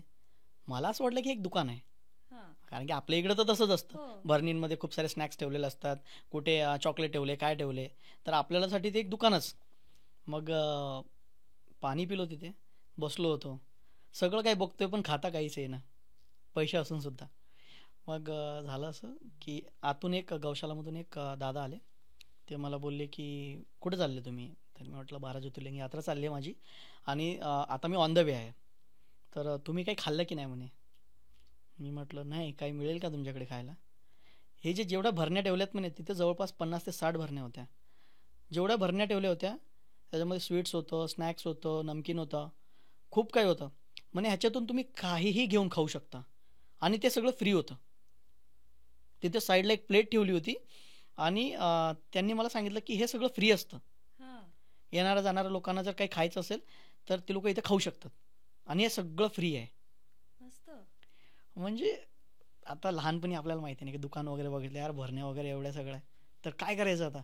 तर अगोदर तर मी तिथून चिवडा वगैरे घेतला, खाल्ला. जास्त काय गेलं नाही पोटात तरी पण, कारण की जेव्हा आपण जास्त गॅप वाढतो आपल्या जेवणामध्ये वगैरे भूक कमी होते. भूक पण कमी होऊन जाते. तरी पण खाल्ला थोडाफार. मग तिथून हे म्हणजे एक असा एक्सपिरियन्स होता. बोलतात ना आपण रेगिस्तानमध्ये आहे आणि पाणीच्या शोधात आहे आणि आपल्याला समुद्रच सापडला थोडक्यात. तसं झालं होतं, कारण की 1.5 दिवस मी काहीच खाल्ला नव्हता. तर त्यामुळे हे असं झालं की खूप भारी होतं माझ्यासाठी. नंतर आता तिथून पुढे वळलो मी एम पीसाठी. एम पी जात असताना मला मधात एक भीती काय होती माहिती आहे का. मला माहीत नाही ते कुठून आलं काय आलं मला, म्हणजे मोबाईलमध्ये दिसलं असं की एम पीमध्ये असं एक एम पीला म्हणजे गुजरातवरून एम पीला जायला एक रूट आहे. त्या रूटमध्ये बोलतात ना डाकू वगैरे अगोदरपासून हो, हे हो. करतात की यार लुटतात वगैरे, गाडी वगैरे लुटतात वगैरे. मी म्हटलं यार आपल्याकडे तर मोठी बॅग पण आहे, काही आहे नाही म्हणा बॅगेत, पण तरी पण पुढचा प्रवास करायचा म्हटल्यावर आपल्याला बॅग तर पाहिजेच. आणि जर असं काही इन्सिडेंट आपल्यासोबत घडलं तर एक भीती अगोदरच बसली मनात. पण तिथून मला एक असं मी उन्हात चालत होतो असं एक लिफ्ट मागत मागत मागत जवळपास अर्धा एक तास झाला. एक लिफ्ट भेटली मला आणि ते दादा एकटेच होते कारमध्ये. त्यांनी मला कारमध्ये बसवलं. म्हणे कुठं जायचं आहे म्हणे. आता मी त्यांना काय सांगू, मला इंदोरला जायचं आहे म्हणून. मला इंदोर गाठायचं होतं, तिथून मग उज्जैन वगैरे जाणार होतो मी. म्हणे मी पण इंदोरलाच चाललो आहे. म्हणजे एवढ्या उन्हाच्या तडक्यातून मी गाडीत बसलो. फुल एसी केली त्यांनी माझ्यासाठी. रिलीफ वाटलं असेल. रिलीफ म्हणजे खूप भारी. कारण की एक तर तो डाकूचा जे डकेती वगैरे होते त्याचं पण निघाला दिमागातून की नाही यार आता इंदोरला पोहोचणार आहे डायरेक्ट. तर मधात अशी काहीच भीती नाही आपल्यासाठी. इंदोरला पोहोचल्यानंतर त्यांनी पण इन्सिस्ट केलं की पैसे घ्या म्हणून काहीतरी. मी म्हटलं नको आहे, मला पैसे नाही पाहिजेत. काही जर पॉसिबल होत असेल तर मला पाणी वगैरे पाजून द्या, नाही तर थंड वगैरे, कारण ऊन होती एवढी, तर थंड पाणी पाजून द्या आणि मला काहीतरी खायला घेऊन द्या फक्त, म्हणजे थोडंफार काही होणं. तर त्यांनी माझ्यासाठी एक कचोरी वगैरे घेतली, पाण्याची बॉटल घेऊन दिली मला एक. तर म्हटलं थँक्यू सो मच. खरंच म्हणजे तिथून इथपर्यंत यायला मला खरंच भीती वाटत होती आणि जवळपास 150 किलोमीटर होतं. त्याने मला 150 किलोमीटर सोडलं डायरेक्ट इंदोरला. वाव. मग इंदोरला पोहोचलो तर सही, पण आता झोपायचं कुठे. इंदोर सिटी तर खूप मोठी आहे आणि म्हणजे फर्स्ट टाईम मी आता सगळे हे नवीन नवीन राज्य बघत होतो. गुजरात बघितला फर्स्ट टाईम, नंतर एम पीमध्ये फर्स्ट टाईम शिरलो आहे. आणि इंदोर म्हणजे इंदोरचा एक इन्सिडेंट सांगतो तुम्हाला किस्सा. ॲक्च्युली इंदोरला पोहोचल्यानंतर मी तिथे एक मला हनुमानजीचं मंदिर भेटलं. हनुमानजीचं मंदिरामध्ये मी जाऊन झोपलो वगैरे, तिथे रेस्ट केला. आणि माझी मावशी आहे, सख्खी मावशी आहे माझी. 22 ते 23 वय होतं माझं, तरी पण मी त्या वयात पण मी मावशीकडे कधीच नव्हतो गेलो. माझी मावशी प्रॉपर इंदोरचीच होती. तर जेव्हा मावशीला माहिती पडलं की मी इंदोरला वगैरे आलो आहे, तर मावशीने मला कॉल वगैरे केला. त्याने मला विचारलं की तू आत्ता कुठे आहेस. तर एक असतो ना एक माया असते आईची, कारण मावशी म्हणजे दुसरी आई. तर मावशी मला बोलली की बाळा तू चल माझ्या घरी, तू कधी इंदोरला आला नाही आहे, तू चल माझ्या घरी. तर मी मावशीला म्हटलं, मावशी म्हटलं खरंच मला माफ कर म्हटलं, कारण की मी थोडक्यात माझ्या जर्नीवर आहे म्हटलं, माझ्या प्रवासावर आहे, मी नाही येऊ शकत म्हटलं. मला खरं तर खूप वाईट वाटत होतं, कारण की फर्स्ट टाईम मी तिथे इंदोरला गेलो होतो आणि माझ्या मावशीकडे जाऊ शकत नव्हतं. मावशी अक्षरशः रडल्या तिथे की मी हा प्रवास करतोय. मावशीने मला प्रश्न पण केला की का करतोय, काय गरज आहे तुला करायची, जसं एक आई विचारणार बहुत. तर मावशीने असं बोललं. नंतरला मी त्यांना म्हटलं की मावशी म्हटलं माझ्या प्रवासाचं असं आहे की म्हटलं मी कोणाच्या घरी नाही थांबणार त्या प्रवासाच्या दरम्यान. मी जे बोलतात ना की सार्वजनिक प्लेसेस असतात हो. त्याच ठिकाणी थांबणार, का मंदिर, गुरुद्वारा, आश्रम वगैरे. मी कोणाच्या घरी जाऊन स्टे नाही करणार, का कोणाच्या घरी जाऊन मी जेवण नाही करणार, काहीच नाही म्हटलं. तर मला माफ कर म्हटलं. तर तिथून अगोदरच्या दिवशी मी रात्री तिथेच एका घराच्या साईडला मी टेंट लावला, झोपलो तिथेच. मला पुढच्या दिवशी उज्जैन गाठायचं होतं. उज्जैनमध्ये जे माझ्यासोबत घडलं आहे ते मला तरी नाही वाटत, म्हणजे असं अनपेक्षित होतं आणि असं घडणं म्हणजे खूप रेअर आहे. काय तिथे घडलं? नेमकं घडलं असं की जेव्हा मी उज्जैनला पोहोचलो, तिथे पोहोचल्यानंतर मला तिथल्या एका माणसाला माहिती पडलं की हा 12 ज्योतिर्लिंगचा प्रवास करतोय. त्यांनी मला सरळ दर्शनासाठी नेलं आतमध्ये. तर इथं लोकांना समोरासमोर बघणं पण खूप मोठी गोष्ट वाटते तिथे, पण मला अक्षरशः शिवलिंग एकदम जवळून बघायला मिळालं. आणि त्याच्यापेक्षा भारी गोष्ट म्हणजे शिवलिंगवरची एक माळ माझ्या गळ्यात टाकली त्यांनी. वाव. तर हे त्यावेळेला मला असं वाटतं की मी पूर्ण जगातला सगळ्यात बोलतात ना सगळ्यात ब्लेस पर्सन आहे. कारण की महाकालाचे दर्शन भेटणं आणि त्यामध्ये महाकालाच्या शिवलिंगवरची माळ आपल्या गळ्यात येणं, हे म्हणजे मला आज पण काटा येतो त्या गोष्टी विचार करतो मला, आणि इमोशनल पण होतो मी ह्या गोष्टीचा जेव्हा मला असं वाटतो की नाही यार, म्हणजे ह्या ज्या गोष्टी घडलेल्या आहेत ते खरंच किती भारी होतं आपल्यासाठी. आणि त्यामुळे मला आज पण वाटतं की महादेवाची कृपा माझ्यावर नेहमीच आहे. असं झालं होतं तिथे. ॲक्च्युली मी थोडंसं हे होतोय, कारण की ते किस्सा सांगतोय ना, मला असं वाटतंय की यार मी तो मोमेंट परत जगतोय ना तुमच्यासोबत. रिलीव्ह होत. मी सगळं किस्सा तुम्हाला सांगतोय, तर ते मोमेंट माझ्यासाठी मी परत जगतोय. तर ते आठवल्यानंतर मला असं वाटतं की यार खरंच किती भारी मला आता हे मला वाटतंय, ऍक्च्युली खूप भरून डोळ्यामध्ये आलोय मी. पाणी दिसतंय हां. तुझ्या. तर आता उज्जैनचं दर्शन झाले होते. दर्शन झाल्यानंतर महाकालेश्वरचं दर्शन झाल्यानंतर आता त्याच दिवशी मला अजून एक बाईकची लिफ्ट भेटली आणि मी इंदोरला परत आलो. कारण की तिथून मला ओंकारेश्वर पण जायचं होतं. तर इंदोरला वापस आल्यानंतर स्टे वगैरे झाला. तिथेच पेट्रोल पंपला मी स्टे केला. नंतरला पुढच्या दिवशी मी ओंकारेश्वर गाठलं आणि सेम डे मला ओंकारेश्वर पण झालं. तर हे म्हणजे असं असतं लाईक लोक पैशाने जातात. पैशाने जातात तर त्यांना कसं असतो की तिथे जाणार, लाईनमध्ये उभे राहतात खूप वेळ. आणि मी असं विचार करतो यार मी ते पैसे पण नाही घेऊन आलो आहे, बिना पैसे प्रवास करतो आहे आणि एवढं भारी दर्शन सिरियसली. मग त्यावेळेला असं फील व्हायला लागलं की नाही, अगर सच्चे दिल से अगर तुम कुछ चाहो तो पूरी कायनात तुम्ही उसे मिलाने में जुट जाती है. असं झालं माझ्यासोबत. तर हे डायलॉग मला तिथं खरं होताना दिसत होतं. तर ओंकारेश्वर जायच्या अगोदर म्हणजे उज्जैनलाच माझ्यासोबत एक इन्सिडेंट घडला होता. उज्जैनला आता मला वॉशरूमच सापडत नव्हतं खरं तर. अरे बापरे. आणि वॉशरूम होते तर ते पेड होते. तर कसं करायचं? कारण की आता वॉशरूम अशी गोष्ट आहे ते आपण लाईक खूप एम्बॅरेसिंग वाटतो ना आपल्याला कुठं पण जायचं म्हटल्यावर. तर तिथे अक्षरशः मी विचारून त्रस्त झालो की इथे वॉशरूम्स वगैरे फ्रीमध्ये कुठे आहेत, प्लीज. माझं 12 ज्योतिर्लिंग यात्रा आहे. मी इवन वॉशरूममध्ये पण पैसे इन्व्हेस्ट नाही केले, तुम्ही विचार करा तिथे. तेवढी गरजेची गोष्ट असून मग तिथे काय झालं, तिथे मला माहीत पडलं की इथे गुरुद्वारा आहे. गुरुद्वारामध्ये मला गेलो तर तिथे मला जेवण वगैरे पण मिळेल आणि राहायला खायला मिळेल तिथे थोडंफार. तर गुरुद्वारा जस्ट उज्जैन मंदिराच्या मागेच एक जवळपास 2 किलोमीटरवर होतं. तर तिथे पोहोचल्यानंतर तिथे मी असंच म्हणजे तिथे एक त्यांचे पुजारी वगैरे असतात ना आपले, तर त्यांना म्हटलं की अभी ऐसा ऐसा कर रहा हूँ जर्नी, तो मुझे कुछ फूड मिलेगा क्या यहाँ पर खाने के लिए, थोड़ा बहुत अगर कुछ मिल जाएगा तो बहुत बड़ी हेल्प हो जाएगी. तर म्हणे तू काळजी नको घेऊस, इथे असतो लंगर वगैरे असतो इथे, तर तुला आम्ही देऊ लंगर वगैरे.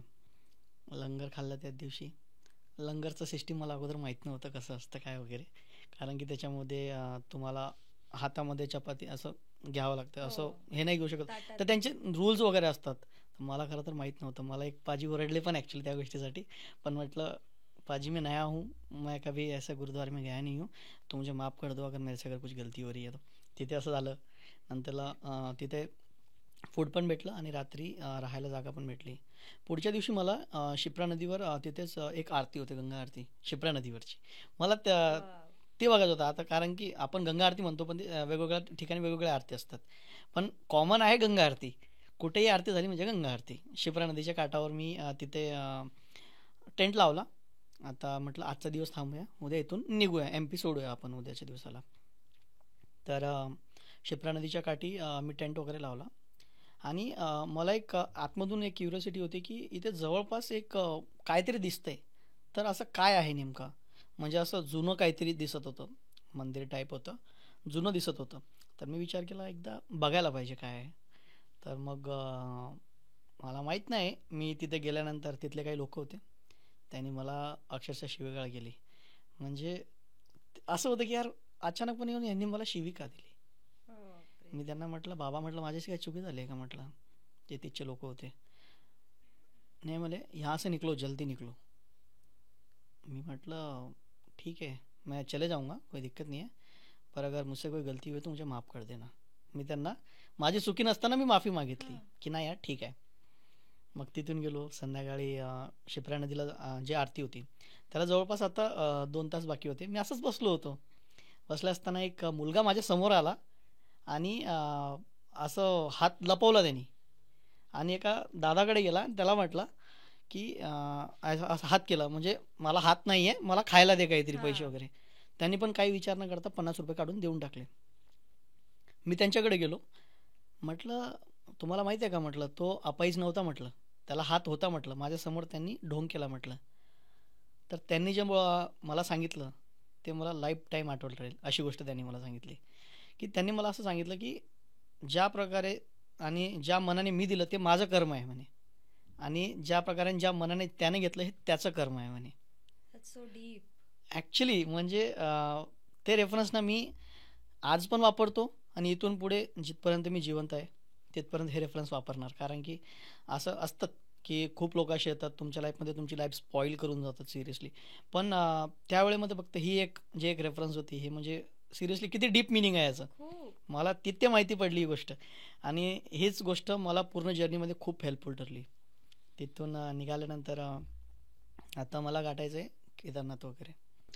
केदारनाथ म्हणजे 12 ज्योतिर्लिंगांमध्ये सर्वात अवघड जे यात्रा म्हणतो ती केदारनाथची आहे, बरोबर. If I am not wrong. हां. तर मला खूप क्युरिओसिटी आहे केदारनाथ बद्दल ऐकण्याची. लाईक आता मी जेव्हा MP क्रॉस केला, मधात मी जैसलमेरला गेलो. जैसलमेर सिटी, राजस्थान वगैरे कसं असतं, लाईक लय ऐकलंय राजस्थानचं नाव, जैसलमेर सिटी खूप भारी असेल ना. मनात असे प्रश्न चालू होते. राजस्थानला पोहोचल्यानंतर मी जयपूर सिटीमध्ये एंटर झालो. पण जयपूर सिटीमध्ये मी पाण्याच्या शोधात, एवढी ऊन तिकडे, आणि त्यामध्ये मी पाणी शोधतोय की कुठे मला पाणी मिळेल. माझ्याकडचं पाणी संपलं होतं ना. तिथे पेट्रोल पंप दिसले मला की तिथे मी पाणी जाऊन भरून घेईल. पाणी शोधतोय मी, लोकांशी बोलतोय तर मला लोक बोलत पण नाही तिथे, इवन रिप्लाय पण देत नाहीत. आणि राजस्थानमध्ये कसं आहे की तिथे जर लिफ्ट वगैरे मागितली तिकडे लिफ्ट पण मला खूप कमी भेटली. आणि मला ह्याचं कारण नंतर माहिती पडलं की तिथे जर तुमच्यासोबत जर कोणी प्रवास करत असाल बाईकवर, जर तुम्ही 2 जण असणार तर दोघांकडे हेल्मेट मॅन्डेटरी आहे. आणि ऑब्व्हियसली लोक एक्स्ट्रा हेल्मेट कॅरी तर नाही करणार. तर त्यामुळे मला तिथे लिफ्ट नाही भेटली. आणि दुसरी गोष्ट म्हणजे पाण्याच्या शोधात मी इकडे तिकडे फिरतोय आणि तिथे पण थोडक्यात मिरॅकल टाईप मला समोरच महादेवाचं मंदिर दिसलं. आणि महादेवाच्या मंदिराच्या जस्ट साईडला एक माठ दिसली ज्याला लाल कपडा गुंडाळलेला होता, जसं आपल्या इकडे असतं ना पानपोई वगैरे. तर पानपोई वगैरे तिथं पाणी प्यायला गेलो. खरंच असं एकदम अमृतासारखं वाटलं ते पाणी, थंड पाणी. मग यार म्हटलं इथं ह्या सिटीमध्ये आपण जेवढं लवकर होईल तेवढं लवकर इथून आपण पुढे वाटचाल करायला पाहिजे. कारण की हे इथं राहणं म्हणजे आपल्यासाठी खूप डिफिकल्ट होणार आहे. आणि एवढी ऊन म्हटल्यावर, आणि लोक रिस्पॉन्स नाही करत होते. थोडक्यात एकच माणूस असा भेटला पूर्ण ह्याच्यामध्ये जयपूरमध्ये ज्याने माझ्याशी कन्व्हर्जेशन केलं. अपार्ट्स तिथे एक व्यक्ती असा नव्हता ज्याने माझ्याशी कन्व्हर्जेशन केलं असेल. पूर्ण जयपूर सिटी मी असं पैदल फिरत होतो. आपल्या इकडं तर असा कोणी व्यक्ती दिसला की हां ठीक आहे बॅग घेऊन फिरतोय, काय आहे नेमका विषय काय आहे. आणि तर आपल्या इकडे कसं असतं क्युरिओसिटी, माणूस जाऊन विचारतो बाळा कुठं चालला, एवढी मोठी बॅग घेऊन कुठं चालला, कोणाच्या घरी आलाय, प्रश्न आपल्या इकडे असतात. पण तिथे मला या सगळ्या गोष्टी नाही दिसल्या. तिथून वळलो पुढे. त्या दिवशी डिसाईड केलं की मला इथून कसं तरी निघायचं आहे. मग मला एक ट्रक भेटला. तो चालला होता ह्याला आपला लुधियाना. म्हटलं यार चला, जयपूर तर झालं, राजस्थान पण झालं, आता लुधियाना जाऊ आपण. तर लुधियाना म्हणजे लुधियानाला जेव्हा मी जवळपास पोचलो संध्याकाळच्या वेळेला, एक 5-6 तासाचा प्रवास करून मी लुधियानाला पोचलो. लुधियानाला पोचल्यानंतर अजून मनात आलं एक खुशीची एक लहर, की म्हणतात यार अजून एक स्टेट आला आहे आपला. लुधियाना म्हटल्यावर आपण अजून एक वेगळ्या स्टेटमध्ये आलो आहे, इथून पुढे कसं जायचं. मग मधात मुझफ्फरनगर वगैरे येतो. आपल्याला जर वरती जायचं असेल तर मुझफ्फरनगर क्रॉस करून आपण उत्तराखंड शिरतो. तर मुझफ्फरनगरमध्ये पोचल्यानंतर तिथे असं वाटत होतं की नाव आता मुझफ्फरनगर आहे तर असं असतं की यार 12 ज्योतिर्लिंग म्हटल्यावर माझ्यावर कोणी काय करणार तर नाही का. मला या गोष्टीची भीती होती, खूप जास्त भीती वाटत होती. तर तरी पण तिथचे लोक खूप चांगले होते यार, सिरियसली खूप चांगले होते. मला असं वाटलं नव्हतं, पण मला तिथे एक खूप चांगला एक्सपिरियन्स. मी तिथे जात असताना साईडलाच एक असं हॉटेल टाईप होतं, ढाबा टाईप. त्यांनी मला थांबवलं त्यांनी मला झोपायसाठी जागा दिली रात्री आणि त्यांनीच मला खायला पण दिलं. पुढच्या दिवशी सकाळी चाय आणि बिस्किट पण दिलं खायला तिथून निघत असताना. हा माझा मुझफ्फरनगरचा एक्सपिरियन्स.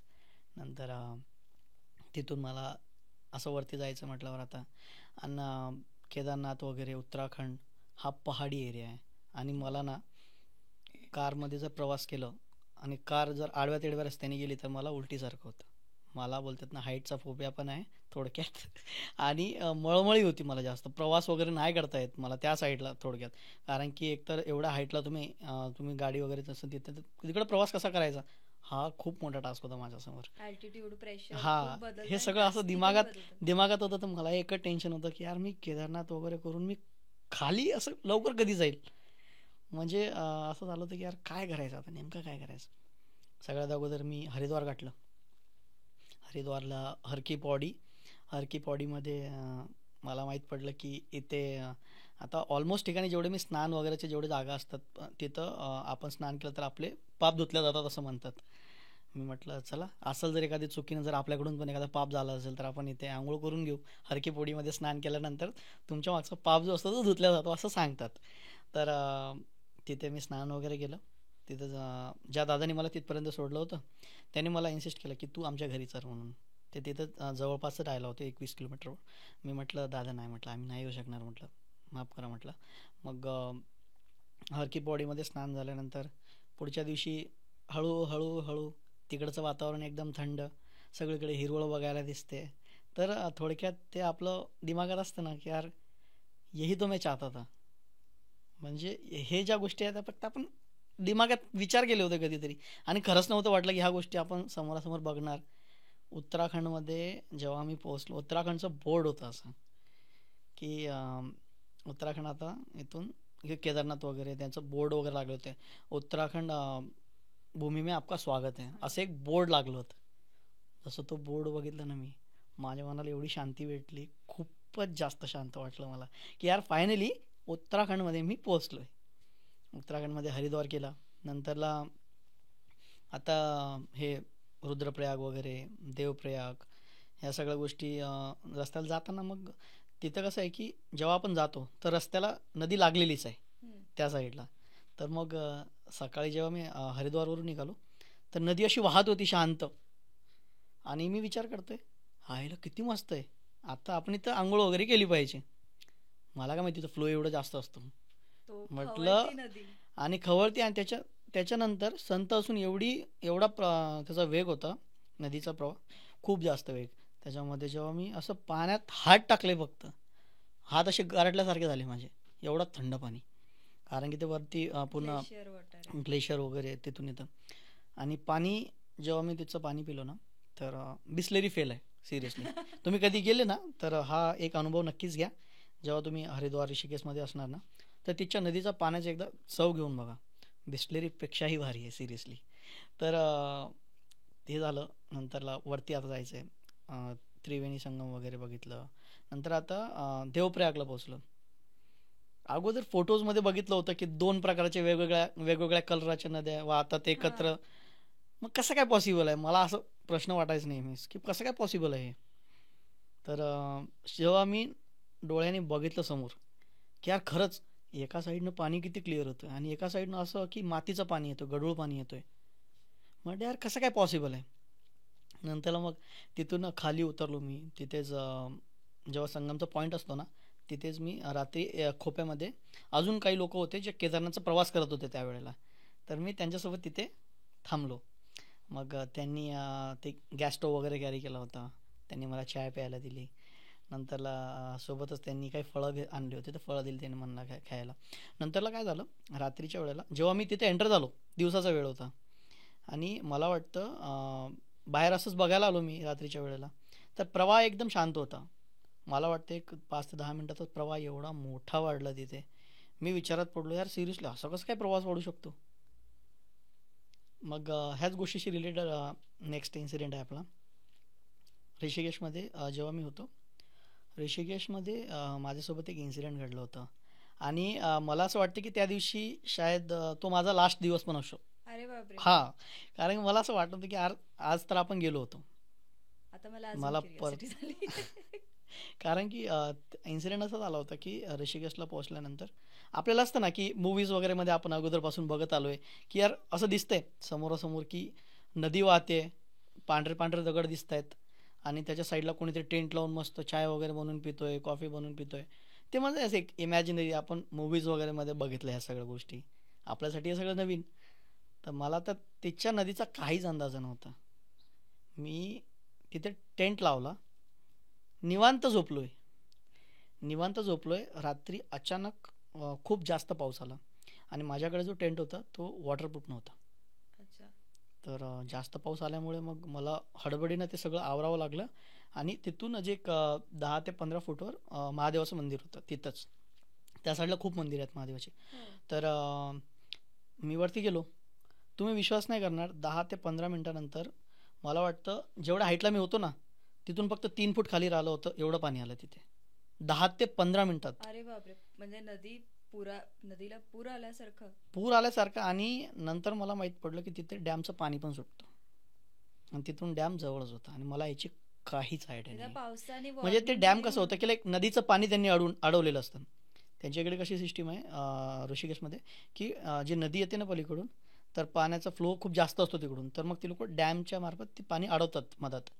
मग जसं जसं पुढचा फ्लो कमी होत गेला मग अजून पाणी सोडतात. ती थोडक्यात नदीच होती पण मधात त्यांनी एक डॅम बांधलं होतं.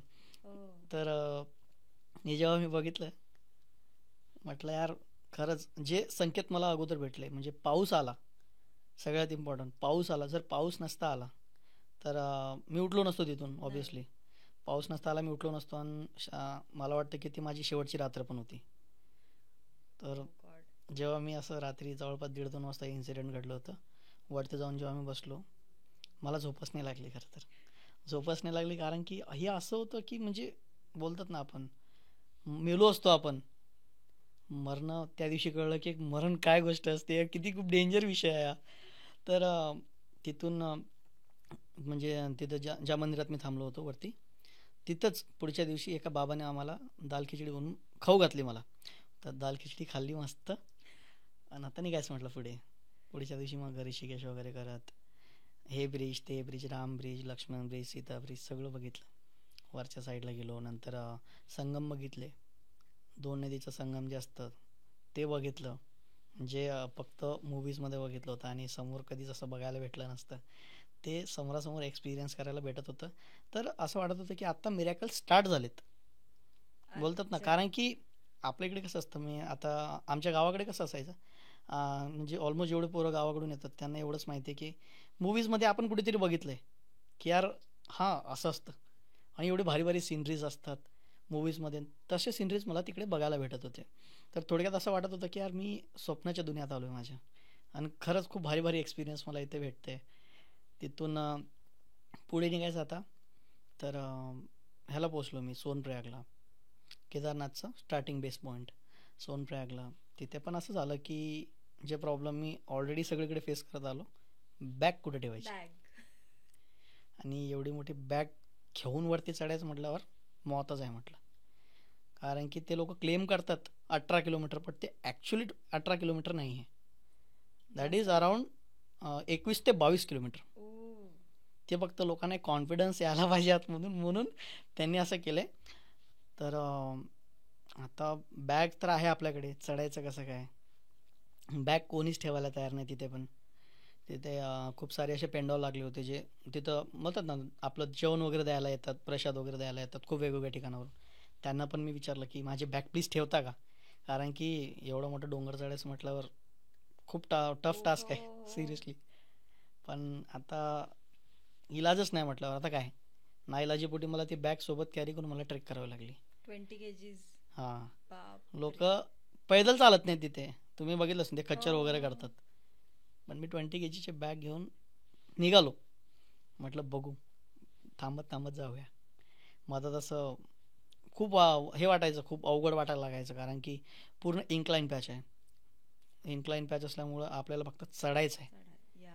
एखाद्याच ठिकाणी असं कुठे येतो की लेवल येतो, बाकी तुम्हाला फक्त चढायचं आहे. दुपारच्या 3 वाजता ट्रेक चालू केली होती आणि रात्रीचे 12 वाजले मी फक्त अर्धी ट्रेक केली होती. अर्धी बाप. ट्रेक केली आणि रात्री म्हटलं आत्ता बॉडी नाहीच म्हणते आता चालायचं. तर तिथेच आता झोपायचं कुठं प्रश्न होता, झोपायचं कुठे.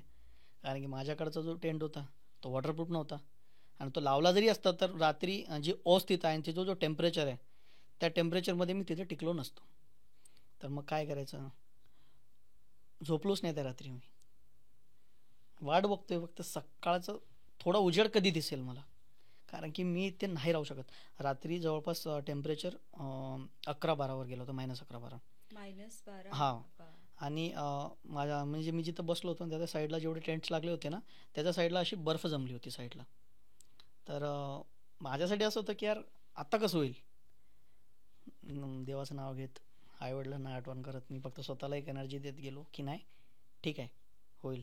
थोडा वेळ थोडा वेळ थोडा वेळ करत करत करत मी सकाळपर्यंत वाट बघितली. रात्रभर काही झोप लागलीच नाही, एवढं थंडीमुळे कुठं झोपणार आहे.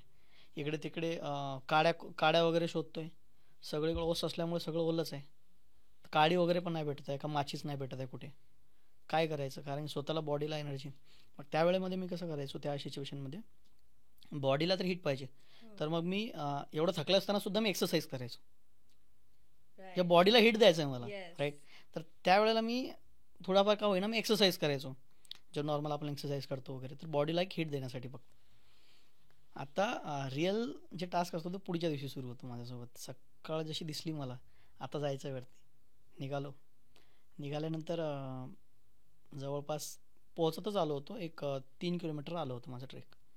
पण तिथे गेल्यानंतर माझ्या बॉडीने डायरेक्ट म्हटलं की आता संपला, इथून पुढे नको जाऊ आणि मी येणारही नाही. तुला जायचं असेल तर तू जा, मी इथेच थांबणार. माझी बॉडी अशी बोलली मला. आता काय करायचं म्हटलं. तरी पण मी स्वतःला एक दिलासा दिला की म्हटलं एक केदारनाथ मंदिराच्या इथे कसं आहे की मंदिर आहे, मंदिराच्या जवळपास 1 किलोमीटर अगोदर एक द्वार बनलेलं आहे, तिथून मंदिर क्लिअरली दिसतं पूर्ण. तर माझं असं ठरलं की त्या द्वारापर्यंत जायचं, द्वाराचे दर्शन घ्यायचे, जेवढ्या लवकर होईल इथून खालच्या साईडला निघायचं. मग जात असताना मला एक गोष्टीचा अजून प्रॉब्लेम आला तिथे की ऑक्सिजनची कमी होती तिथे, हाय अल्टिट्यूड असल्यामुळे. तर मला श्वास घेताना खूप त्रास होत होता की यार चालायचं पण आहे, एनर्जी पण पाहिजे, आणि श्वास पण तेवढा घेता नव्हता येत.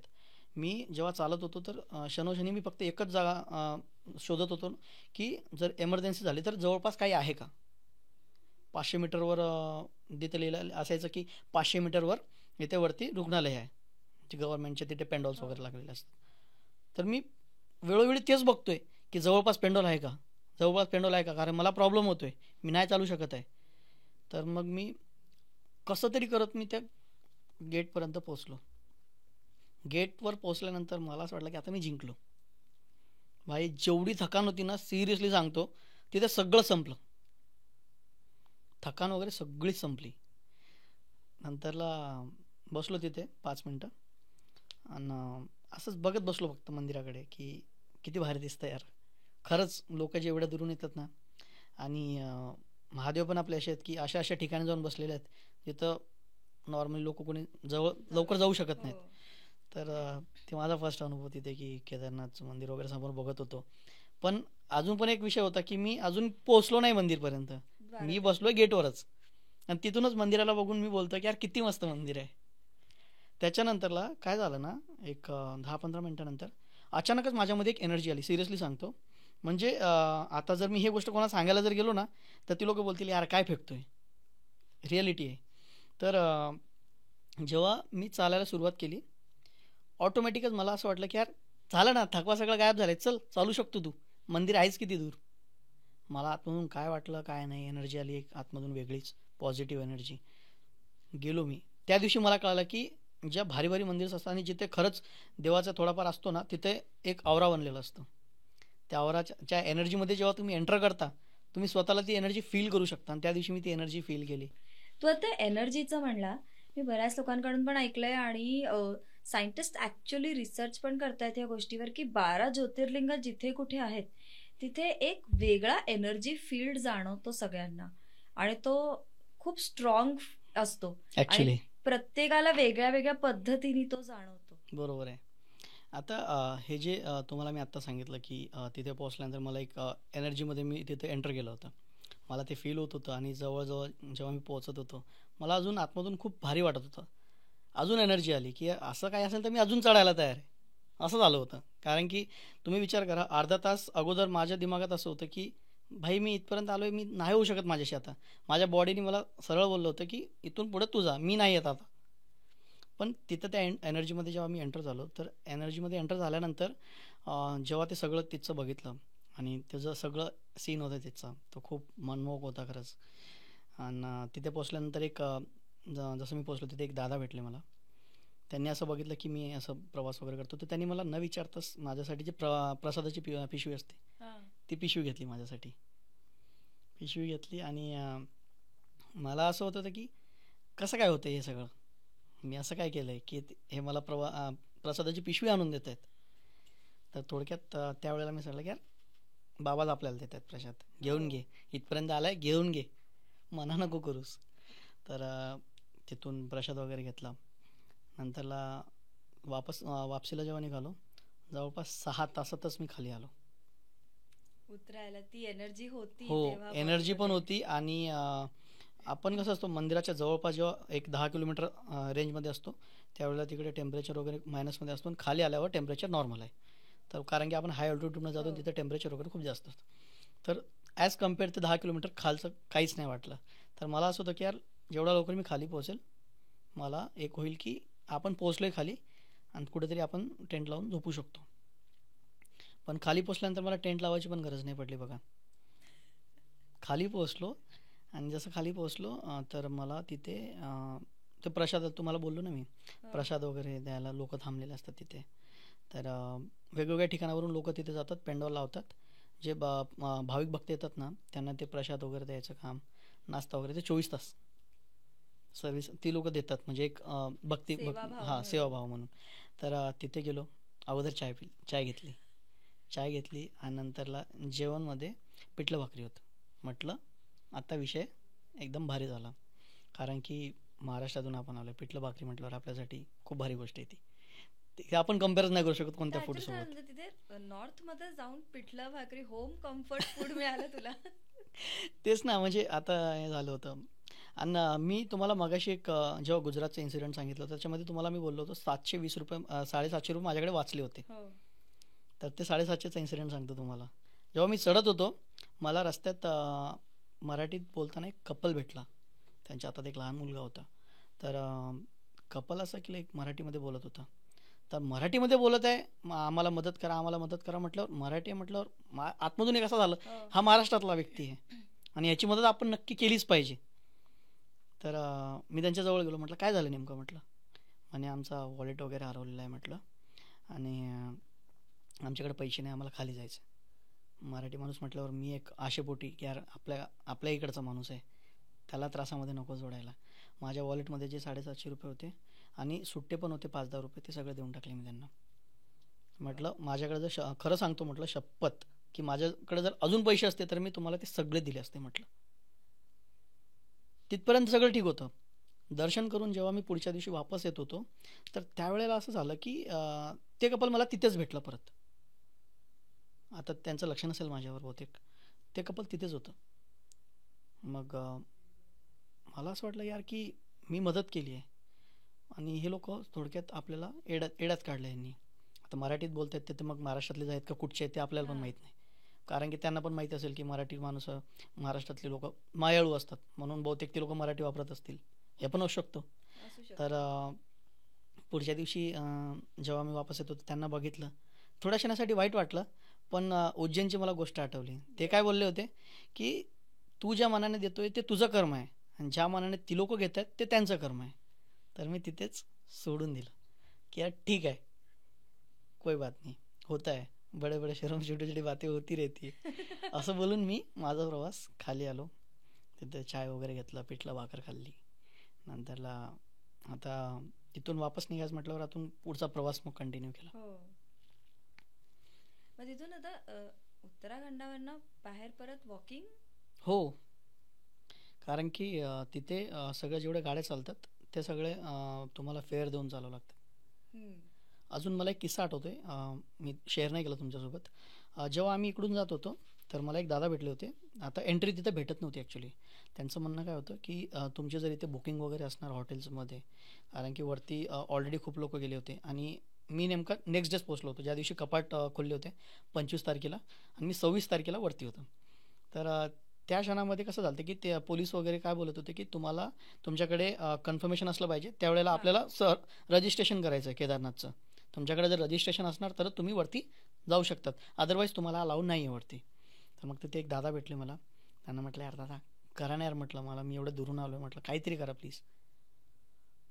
त्या क्षणामध्ये काय झालं, त्यांनी काय माहिती कोणाला फोन केलं, तर अक्षरशः आर्मीची एक गाडी आली होती मागून मोठी, जे ट्रक वगैरे असतात ना मोठे, तर ते आले आणि त्यांनी आम्हाला बसवलं.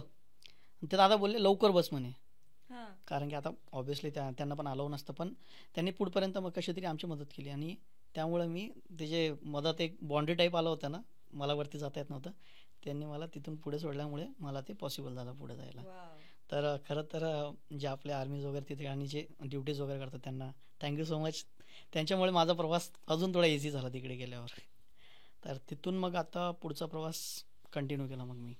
आणि ते ऍक्च्युली खूप रेअर आहे, कारण आर्मीचे जे लोक तिथे पोस्टेड असतात त्यांना कुठलीही वेगळी गोष्ट कन्व्हिन्स करणं खूप अवघड असतं. अवघड म्हणजे ते त्यांना ॲक्च्युली अलाउच नाही आहे. हा. आणि त्यांना ट्रेन केलं असतं की every single person look at him like a suspect. बरोबर. आणि त्यांनी तुझ्यावर विश्वास ठेवला म्हणजे काहीतरी इंटरव्हेन्शन होतं, हा. कुठलं तरी वेगळं होतंच. मग असे जेव्हा मोमेंट्स व्हायचे तेव्हा मग वाटायचं ना मला की यार मी जे गोष्ट करतोय त्यामध्ये देवाचा मला फुल सपोर्ट आहे, सपोर्ट आहे. त्यामुळे मी जातोय वरती. नाहीतर खूप खूप असे लोक होते जे तिथे उभे होते. मला वाईट पण वाटत होतं त्यांच्यासाठी, कारण की खूप असे लोक असतात जे आशा घेऊन येतात एवढ्या दुरून दर्शन करायसाठी, आणि तुम्ही म्हणता की त्यांच्याकडे रजिस्ट्रेशन नाही तर त्यांना दर्शन नाही करता येणार.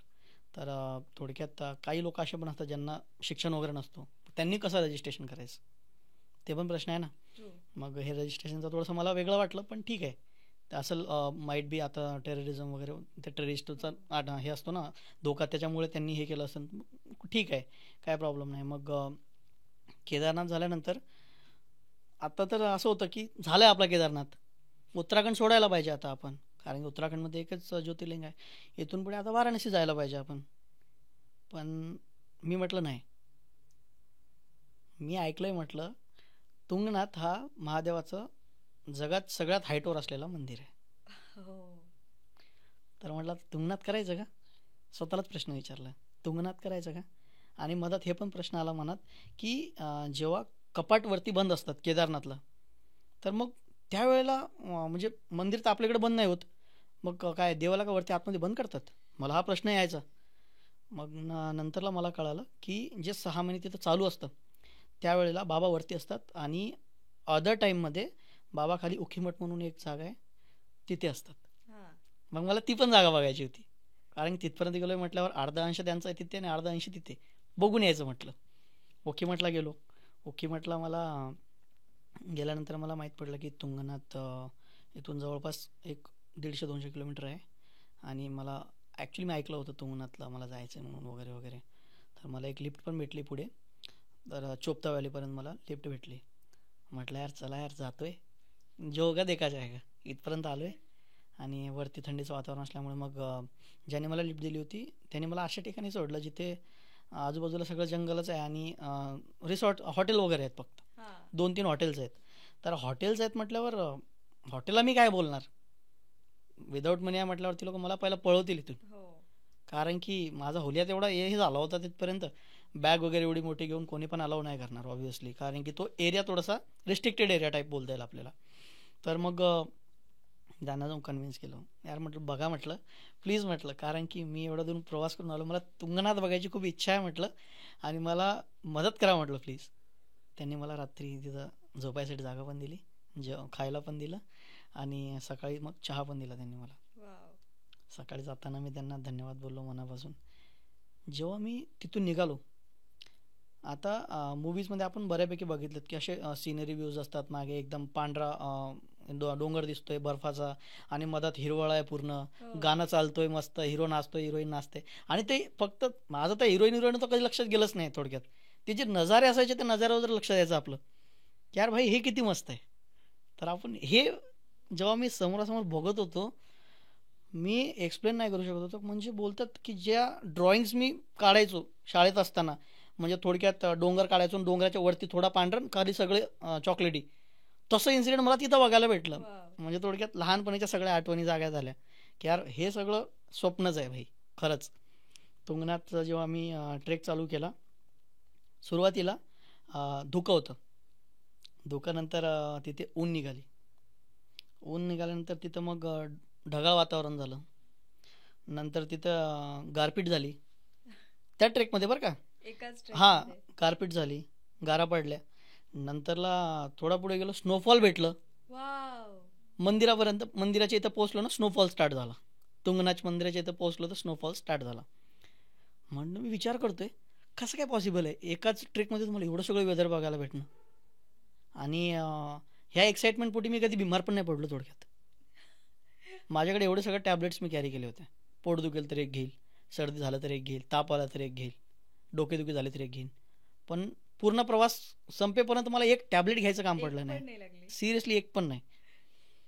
तुंगनाथला पोचलो वरती, दर्शन केलं आणि आता तिथून वापस जायचं म्हटलं. नंतर मला तिथंच माहीत पडलं की चंद्रशिला पॉईंट पण आहे साईडलाच. थोडासा ट्रेक करून जावं लागेल वरती, पण चंद्रशिला पॉईंट आहे, तर तुम्ही चंद्रशिला पॉईंट कवर करून घ्या इथपर्यंत आले तर. नंतरला स्टार्टिंगला जेव्हा पॅच स्टार्ट केला चंद्रशिला जायचा, तर थोडीशी भीती वाटली, कारण की एवढी मोठी खाई होती साईडला आणि दगडावर दगड ठेवून बनवलेले रस्ते. मी लिटरली घाबरलो खूप जास्त की आत्ता काय करायचं, हे ट्रेक थोडा डेंजर वाटतोय मला, करायचं की नाही. पण म्हटलं चल जाऊ दे, इथपर्यंत तर आलाच आहे ना, अजून बघून पण. घेऊ सर. गेलो पुढे आणि एक पॅच असा होता की तिथे खूप सारी स्नो जमा झाली होती आणि मी बॅग तर सोबतच आणली होती ऑब्व्हियसली इथे पण. तर बॅग घेऊन तर मी स्नोमधून चालायचं म्हटल्यावर एकदम स्लिपरी होतं, कारण स्नोमध्ये आपल्याला जास्त चालता नाही. ते एका जागी जर जास्त स्नो जमली आणि त्याच्यामुळे जर पाय वगैरे पडलं तर ते घसरतो माणूस तिथे. ते सुद्धा त्रास करत करत करत करत मी चंद्रशिला पॉईंटवर पोहोचलो. आणि मग तिथे गेल्यावर मला कळलं की ह्याच्या एवढं सुंदर काहीच नाही. कारण की जे नजारे मी तिथून बघितले आणि ज्या प्रकाराचं सगळं दिसत होतं सगळीकडे, ते थोडक्यात असं वाटत होतं, आपण लहानपणी म्हणते ना आसमान में आ गया मैं, थोडक्यात ती फिलिंग होती तिथे की मी ढगामध्ये आल्यासारखं वाटत होतं. सगळे डोंगर रांग होती ना बर्फाची, ती माझ्या लेवलला होती त्यावेळेला. तर असं भारी वाटत होतं त्यावेळेला, म्हणजे अरे किती मस्त आहे. तुंगनाथचा किस्सा. उतरताना पाऊस लागला, तिथेच मग एका दुकानदाराने मला तिथं स्टे वगैरे दिला, त्यानेच खायला दिलं रात्री. थंडी, भाई साहब काय थंडी होती तिथे. मी म्हणतो यार काय होईल माझं. आणि एकतर मला काही एवढी आयडियाच नव्हती ना. मी आपलं ट्रेकच्या हिशोबानं पातळ कपडे कॅरी केलेत, एखादी ब्लँकेट घेतली आहे. मला अगोदरपासून असं होतं की आपण इकडे महाराष्ट्रात ट्रेक केलाय तर आपण ऑलमोस्ट वेट कमी घेतो. पण तिथे गेल्यानंतर असं झालं की भाई कसं करणार तो आता. पण नंतर तिथच्याच लोकांनी मला मदत केली, म्हणून त्या सगळ्या गोष्टी मी व्यवस्थितपणे करू शकलो. त्यामध्ये नेटवर्क नाही तिथे, मोबाईल चार्जला तिथे इलेक्ट्रिसिटी आहेच नाही त्या जागेमध्ये. इलेक्ट्रिसिटी नाही तर मोबाईल कसा का चार्ज करायचा, लोकांना माहीत कसं पडेल मी इथं आहे म्हणून. मोबाईल कसं चार्ज करायचं म्हटल्यावर मग ते बाईक असते ना, बाईकला चार्जर आलेत आता. तर एक दादा भेटले रस्त्याने, त्यांच्या बाईकमध्ये पोर्ट होतं, तर तिथं मी फोन चार्ज केला. दादा म्हटलं यार प्लीज, म्हटलं थोडा वेळ राहू दे, म्हटलं मला खाली जाऊ दे, म्हटलं इथून जेव्हा मी निघेल तिथपर्यंत मला बॅटरी पुरली पाहिजे. तिथून गेलो खाली आणि गेल्यानंतर असंच फिरत फिरत फिरत फिरत आत्ता बारी होती UP, बनारस वगैरे बघायचं. बनारस नाव कसं भारी, काशी, बनारस, वाराणसी. तिथे गेल्यानंतर माहीत पडलं हे तिघं एकच नाव आहेत. अगोदर मला असं वाटायचं की बनारस वेगळं असेल, काशी वेगळं असेल आणि वाराणसी पण वेगळं असेल. तिथे गेल्यानंतर कळलं की 3 गोष्टी एकच आहेत. UP मध्ये जेव्हा एंटर झालो मी, रस्त्यानेच मला मेरठ लागलं, मेरठवरून मग मथुरा लागला. म्हटलं मथुरा हे तर ऐकलेलं आहे, म्हटलं रामायण बघितलं, लहान रामायण महाभारत बघायचो, त्यामध्ये मथुरा मथुरा शब्द खूप वेळा ऐकले. काय आहे का मथुरा. तिथंच मग वृंदावन लागून आहे म्हणे, इथेच वृंदावन आहे, चला मग बघून येऊ ना, काय प्रॉब्लेम आहे, वृंदावन आहे ना. आणि वृंदावन आपण काय परत ह्या साईडला कधी येणार ह्याची काय गॅरंटी. वृंदावन जायचं लिस्टमध्ये नसताना सुद्धा वृंदावन गेलो. जेवढे मंदिर होते, श्री राधास्वामी वल्लभ टेम्पल, नंतर प्रेम मंदिर वगैरे, जेवढे टेम्पल होते सगळे बघून टाकले एका दिवसात. आणि बॅग कुठे ठेवली, एका गुरुद्वारामध्ये. तिथंच पण एक गुरुद्वारा भेटला मला, रात्री जेवण पण भेटलं, झोपायची सोय पण झाली तिथेच. तर वृंदावन तशा प्रकारे झालं. यूपीचाच भाग चालू होता, तर वृंदावनवरून आता म्हटलं मला लखनौ करत वाराणसी जायचं आहे. तर वाराणसी जायचं म्हटल्यावर मधात आग्रा वगैरे लागला मला. आणि म्हटलं आहे ताजमहल वगैरे ह्या सगळ्या गोष्टी ऐकल्यात म्हटलं, फक्त पुस्तकात बघितले ताजमहल असतो, 7 अजुब्यामधून एक अजुबा आहे, असा काय अजुबा आहे, बघायला पाहिजे का समोरून जाऊन. तर चला म्हटलं जाऊया. गेलो मग ताजमहल पण बघायला. तिथे पण बॅग ठेवायला प्रॉब्लेम आली, पण नंतरला ते जे बॅग काउंटर होतं ना त्यांनीच अलाऊ केलं की तुम्ही म्हणे एवढ्या दुरून आलेत बघून जा. आतमध्ये जायचं म्हटलं एंट्री लागते. तिच्याच एका माणसाने मला आतमध्ये पण घेऊन गेलं, ताजमहल पण दाखवला, बघितला ताजमहल. आत्ता खरं तर आत्ता बारी होती वाराणसीची. आणि माझ्या पूर्ण प्रवासामध्ये मला वाराणसी जी एक अशी प्लेस वाटली जिथे मला गेल्यानंतर खूप असं रिग्रेट झालं मला. आता ते रिग्रेट प्लेसबद्दल नव्हतं, तर ते रिग्रेट होतं स्वतःबद्दलच. वाराणसीचे एक वैशिष्ट्य आहे, तुम्ही कधी पण जाणार ना तर तुम्ही ही गोष्ट एकदा तिथे गेल्यावर तुम्हाला नक्कीच अनुभव येईल.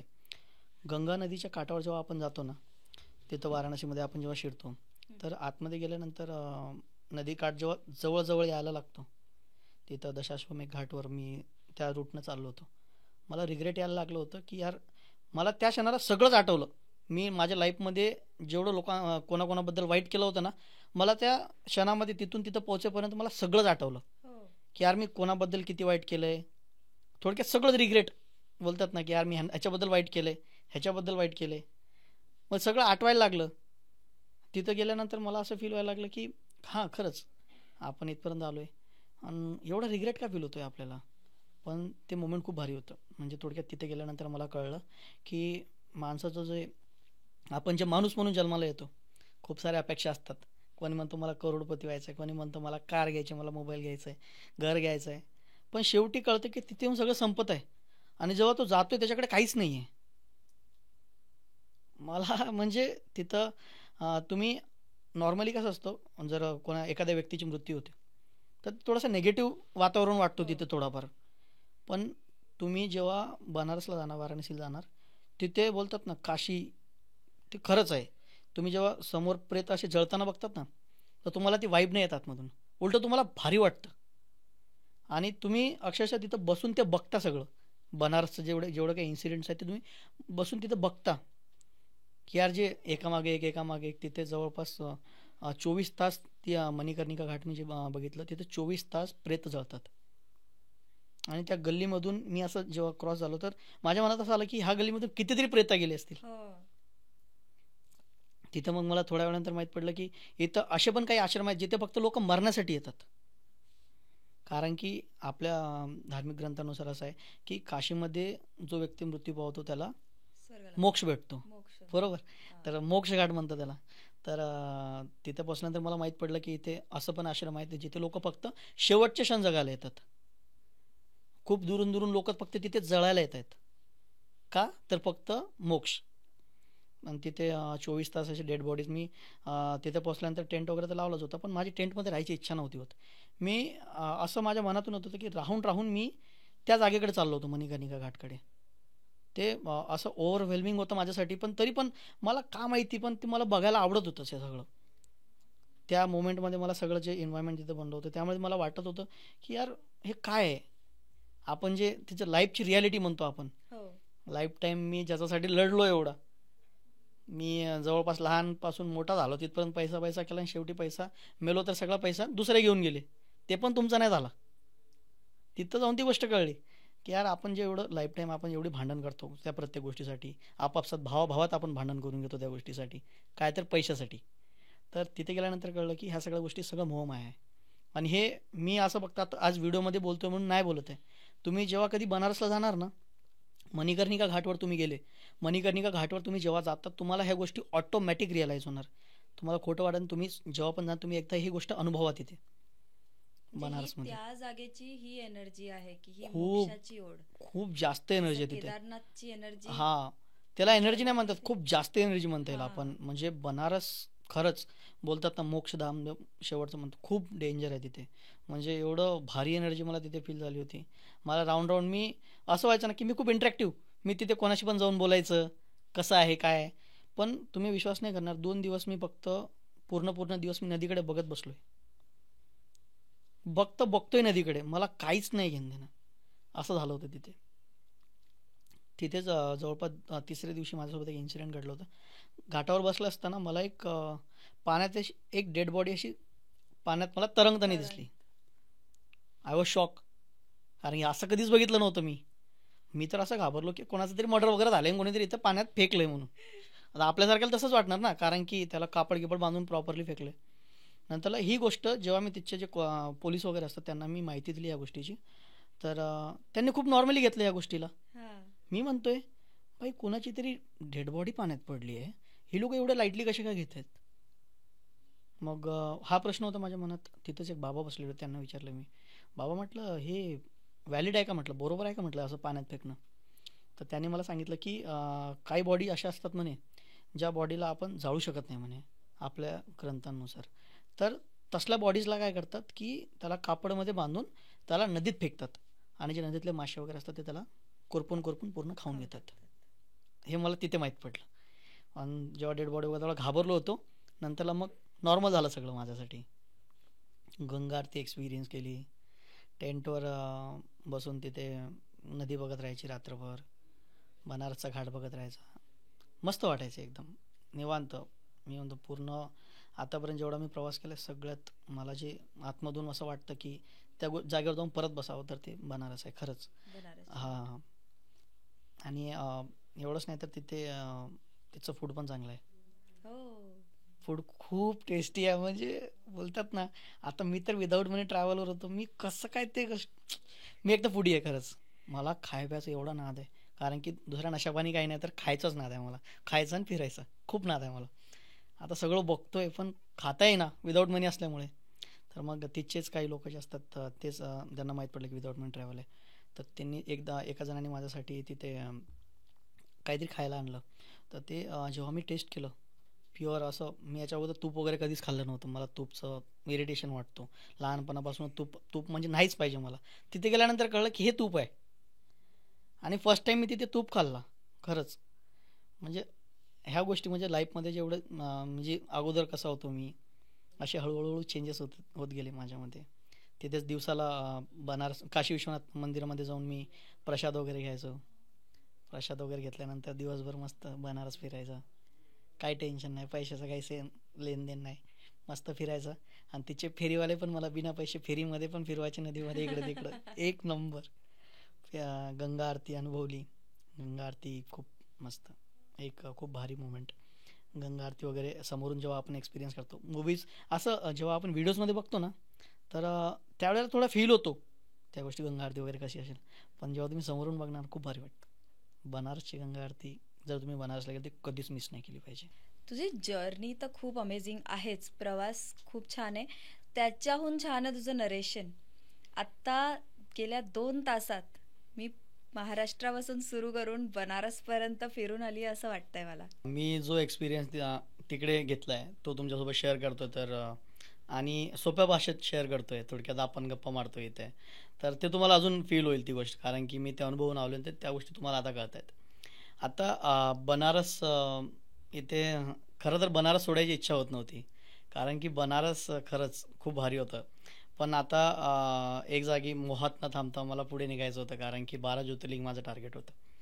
तर मग आता बनारसला किती दिवस थांबलास तू? बनारसमध्ये मी 3 दिवस होतो, आणि पूर्ण जर्नीमध्ये मी 1 दिवसापेक्षा जास्त कुठेच नाही थांबलो. पण बनारस अशी जागा होती की तिथे माझं मन खूप रमून गेलं होतं.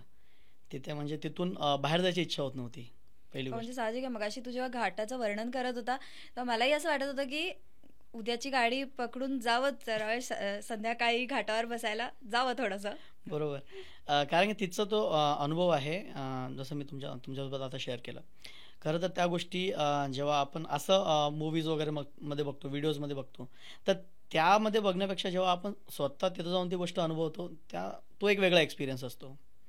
मग आता इथून पुढे जेव्हा मला वळायचं होतं आणि ठरवलं की आता जायचं आहे म्हणून, तर नेक्स्ट डे मॉर्निंगला मी जेव्हा तिथून निघायचं स्टार्ट केलं, मला एक ताई भेटली तिथे.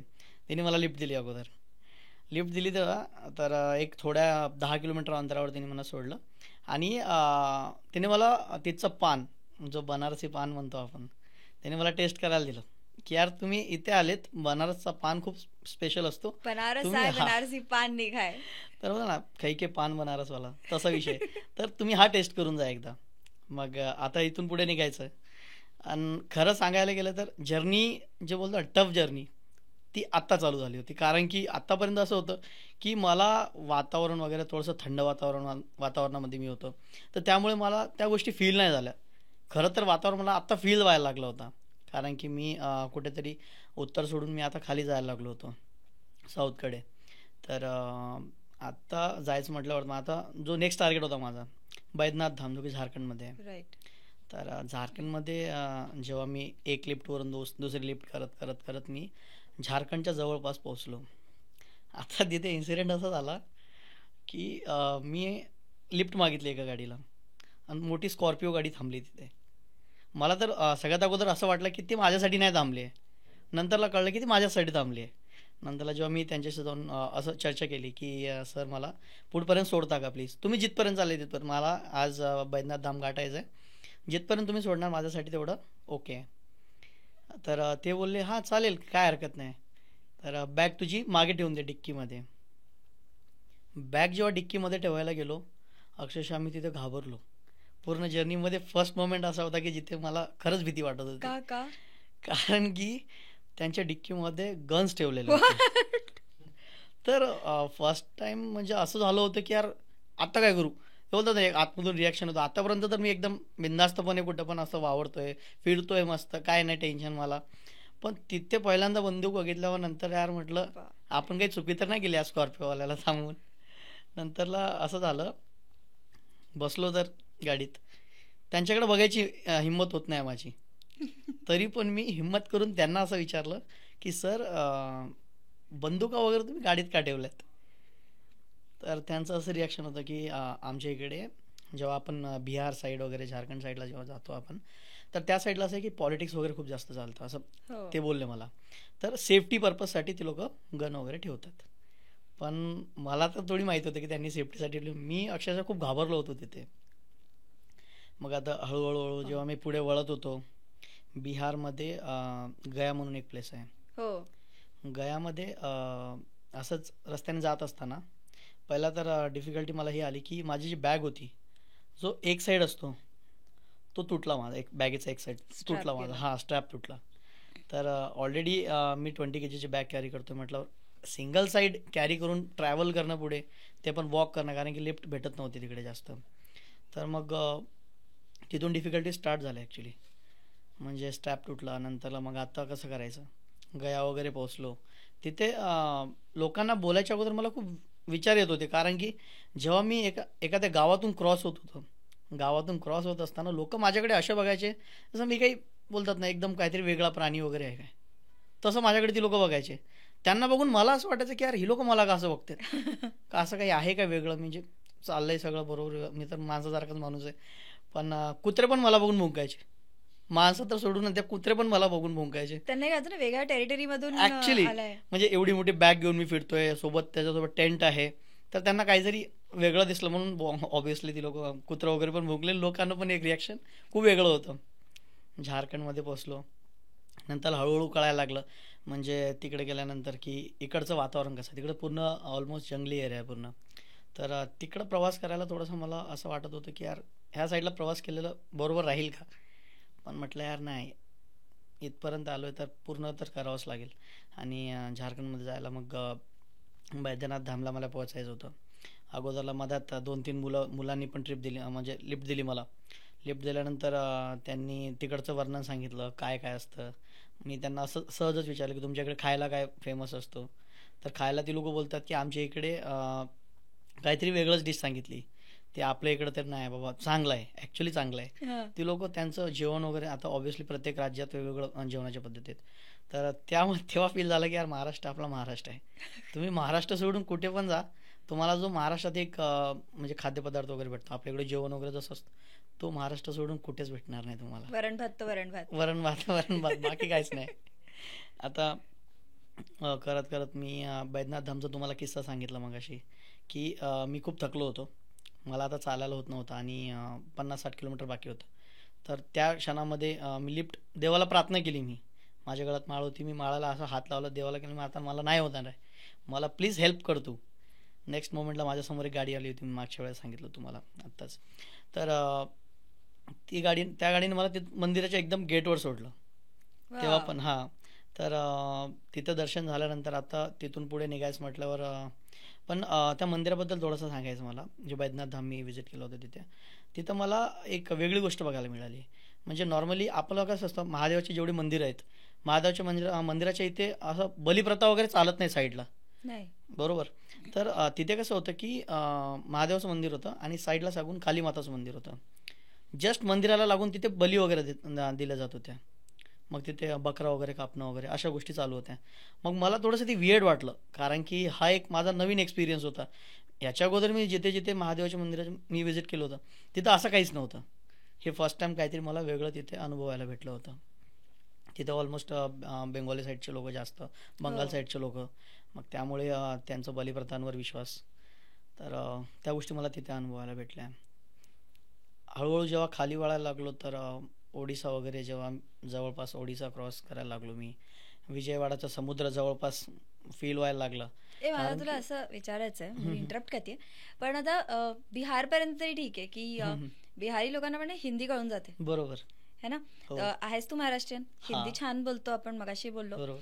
हे सगळे एरिया जे होते, महाराष्ट्र, गुजरात, राजस्थान, युपी, इवन उत्तराखंड वगैरे, इथं सगळीकडे ना हिंदी कळते लोकांना. बरोबर. पण आता तू ज्या एरियामध्ये एंटर करतोय तिथे हिंदी लँग्वेज तर नाहीच स्टेट लँग्वेज, पण जनरली ओरिया लोक झाले किंवा तेलुगू लोक झाले, त्यांना हिंदी कळते पण कमी.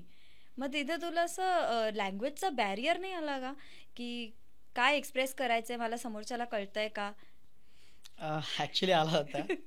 म्हणजे ते खूप गंमतदार होतं ॲक्च्युली. मी जर तुम्हाला सांगायला गेलो, मी जेव्हा लिफ्ट मागायचो, आता मी खालच्या साईडला जेव्हा गेलो विजयवाडा वगैरे, समुद्र किनारपट्टी जवळच होती तिथून, तर मला त्यामुळे प्रॉब्लेम हे आला की टेम्परेचर जेव्हा मी तिथे चेक केलं होतं 49 डिग्री होतं आणि समुद्राच्या काठ्याला असल्यामुळे ते टेम्परेचर अजून जास्त फील होतं आपल्याला दमट वातावरणामुळे.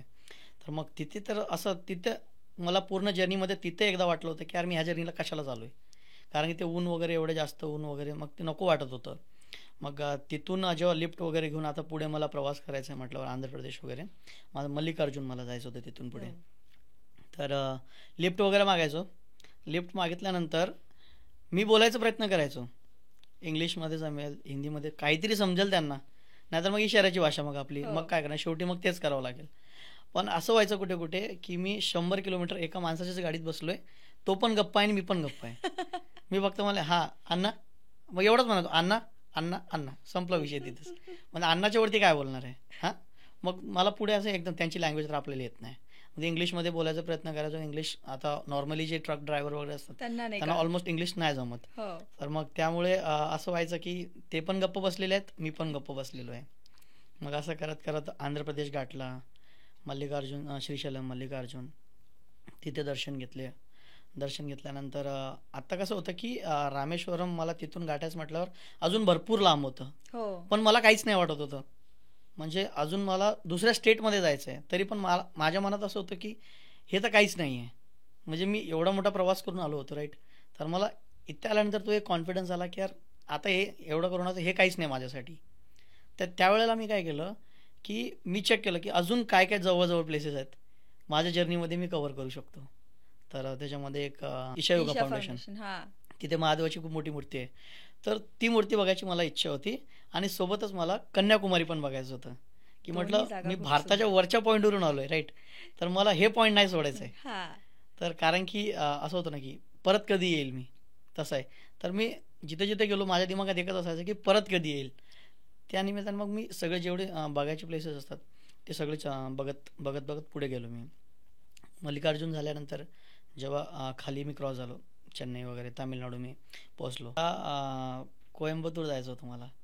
आता कोइंबतूर जायचं कसं काय, तर मग लिफ्ट कोणीच देत नव्हतं मला त्या साईडला, आणि कोइंबतूर तिथून जवळपास अजून 450 किलोमीटर होतं. 450. तर मला ते जायचं म्हटल्यावर गाडी भेटली पाहिजे की नाही घेतली पाहिजे असं दिमागात चालू होतं की करायचं की नाही, कारण की ऑलरेडी तो खूप मोठा प्रवास करत आला इथपर्यंत, जवळपास 50 दिवसाचे जवळपास झाले होते. तर मग इथून पुढे करायचं की नाही तो, कारण की तू डायरेक्ट ज्योतिर्लिंग करून तू कंप्लीट करू शकतो आणि तिथून वापस निघू शकतो, कारण की आपलं शेवटचं आहे रामेश्वरम. हो. रामेश्वरम तिथून मला नाही म्हटलं तरी 1-2 दिवसात मी गाठलं असतं. पण म्हटलं ह्या साईडला आलोय तर हे कधी आपल्याला परत बघायला भेटणार नाही. तर लिफ्ट मागितली. तिथे पण बघा माझं नशीब किती चांगलं आहे. मला डायरेक्ट कोइंबतूरपर्यंत गाडी भेटली. कोइंबतूरपर्यंत मला डायरेक्ट गाडी भेटली. मस्त. आणि त्यामध्येच त्याच लोकांनी मला जेवण पण ऑफर केलं, की आता कसं असतं ट्रक ड्रायव्हर म्हणजे खूप सारे असे ट्रक ड्रायव्हर असतात जे जेवण प्रिफर करत नाहीत बाहेरचं. त्यांच्याकडे गाडीमध्ये सगळे ठेवलेले असतात भांडे वगैरे, शिजवून खाता. शिजवून खातात स्वतः. तर असं तो एक वेगळा एक्सपिरियन्स मला तिथं अनुभवायला भेटला. कारण की ट्रक ड्रायव्हर जिथे थांबायचे मग थांबत थांबत ती लोक तिथेच दगड वगैरे लावून, जसं आपल्याकडं कसं दगड वगैरे लावून तिथेच जेवण बनवायचं.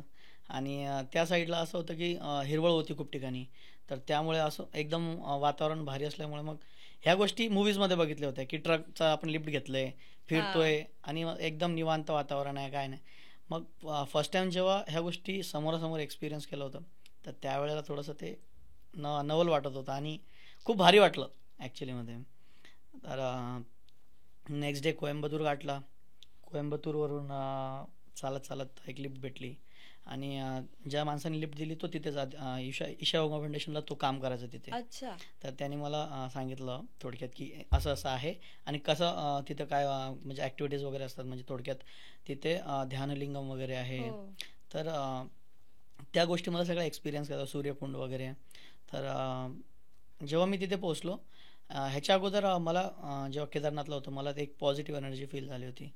तिथे गेल्यानंतर ज्या 2 इन्सिडेंट माझ्यासोबत घडले योगा फाउंडेशनला, तिथे काय झालं होतं की सूर्यकुंड म्हणून एक आहे. हो. म्हणजे पुरुषांसाठी सूर्यकुंड आहे आणि स्त्रियांसाठी चंद्रकुंड आहे. चंद्रकुंड.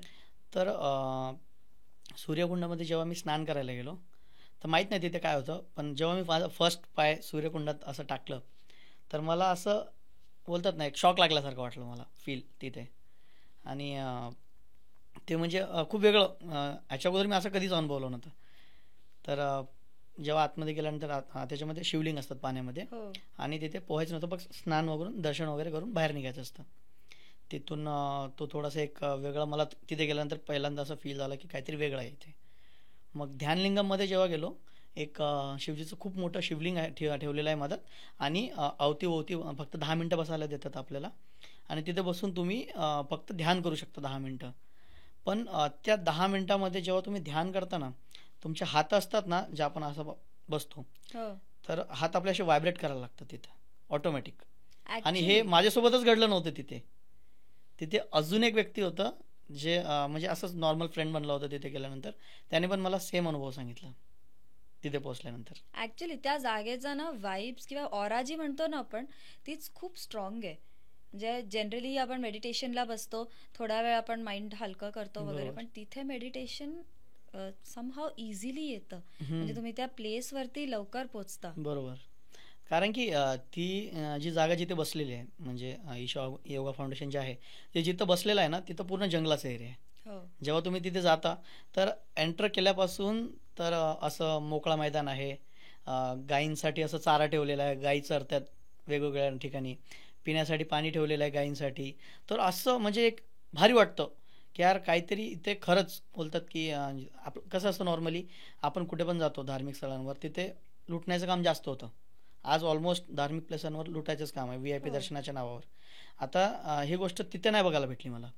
तिथे असं होतं की तुम्हाला जसं बोलतात ना की आपण तिथं आलोय, आल्यानंतर माणसाला एक एनर्जी तिथे फील होती आणि तिथं वाटत होतं की यार खरंच काहीतरी आहे. तिथे मला एक लंडनचा एक मुलगा पण भेटला. तो ॲक्च्युली इंडियन होता पण तो लंडनला शिफ्ट झाला. तो पण बोलला मला की तुझी जर्नी बघून मला पण खूप भारी वाटते की तू ये कधीतरी लंडनला आणि आला तर मला कॉन्टॅक्ट कर ॲटलिस्ट. अरे वा. हां, त्याने मला तिथे असं सांगितलं. तर तिथे अजून वाटलं की यार नाही आतापर्यंत म्हणजे करत जे जर्नी मी करत आलो होतो तर मला असं कुठेच एक क्षणासाठी पण मी असं स्वतःला वाटून नाही घेतलं की मी खूप काही मोठं केलं म्हणून. कारण की हे फक्त माझ्या लाईफचा एक पार्ट आहे.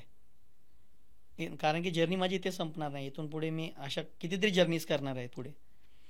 तर असं आहे, अजून पुढे भरपूर काही होत आहेत. आणि आता पुढचा जो स्टॉप येणार तो रामेश्वरम येणार आहे. बरोबर. रामेश्वरम मध्ये कन्याकुमारी पण गेलं ना? कन्याकुमारी पण गेलो हो. होतो. कन्याकुमारीचं ना ऍक्च्युली असं म्हणतात की तुमच्या नशिबात असेल तरच तुम्ही कन्याकुमारीला जाता. बरेच लोक असं सांगतात की आम्ही कन्याकुमारीचा प्लॅन केला, निघालो, बरोबर. मध्ये काहीतरी झालं, परत आलो.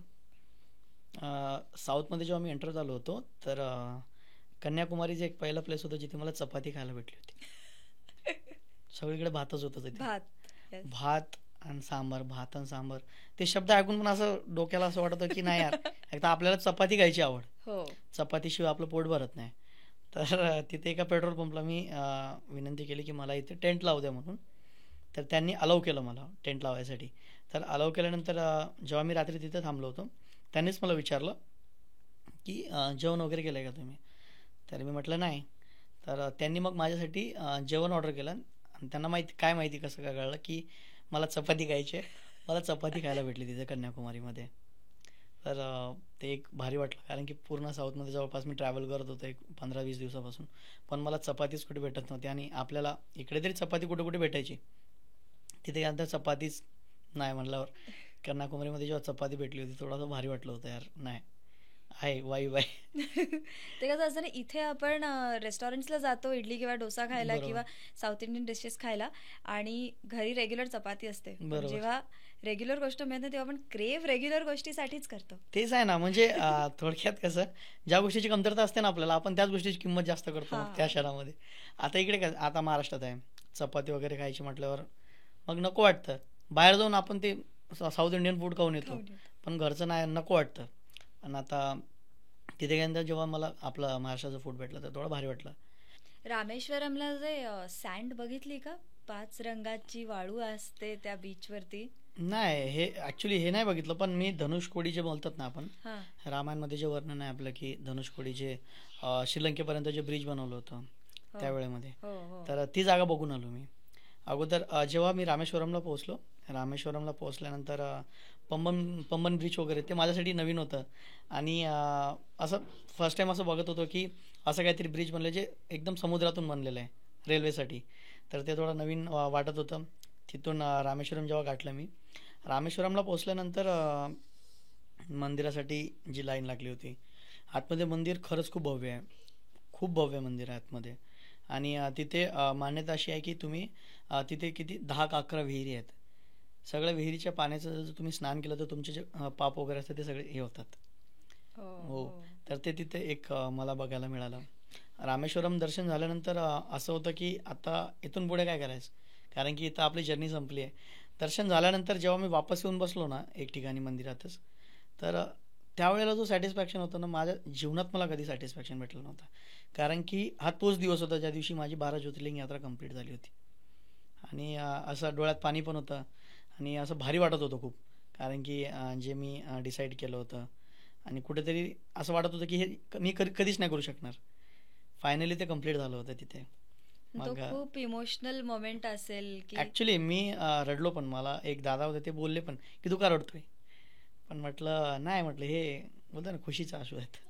तर खुशीचा अश्रू असल्यामुळे म्हटलं ते त्या शब्दाने त्या क्षणाला काहीच कळत नव्हतं की नाही यार मी केलंय फायनली मी केलं. माझ्या मनातून एकच होतं की यार तूने कर दिखाया. तूने जो डिसाईड किया था तूने वो करके दिखाया. जर्नी कंप्लीट झाली म्हटलं आता काय. एक गोष्ट अजून राहिली होती. धनुषकोडी बघायचं होतं मला आणि धनुषकोडी बघायला मी जवळपास 3-3:30 वाजता निघालो आणि धनुषकोडी जो पॉईंट आहे ना तिथे मी 5 वाजता जाऊन पोहोचलो.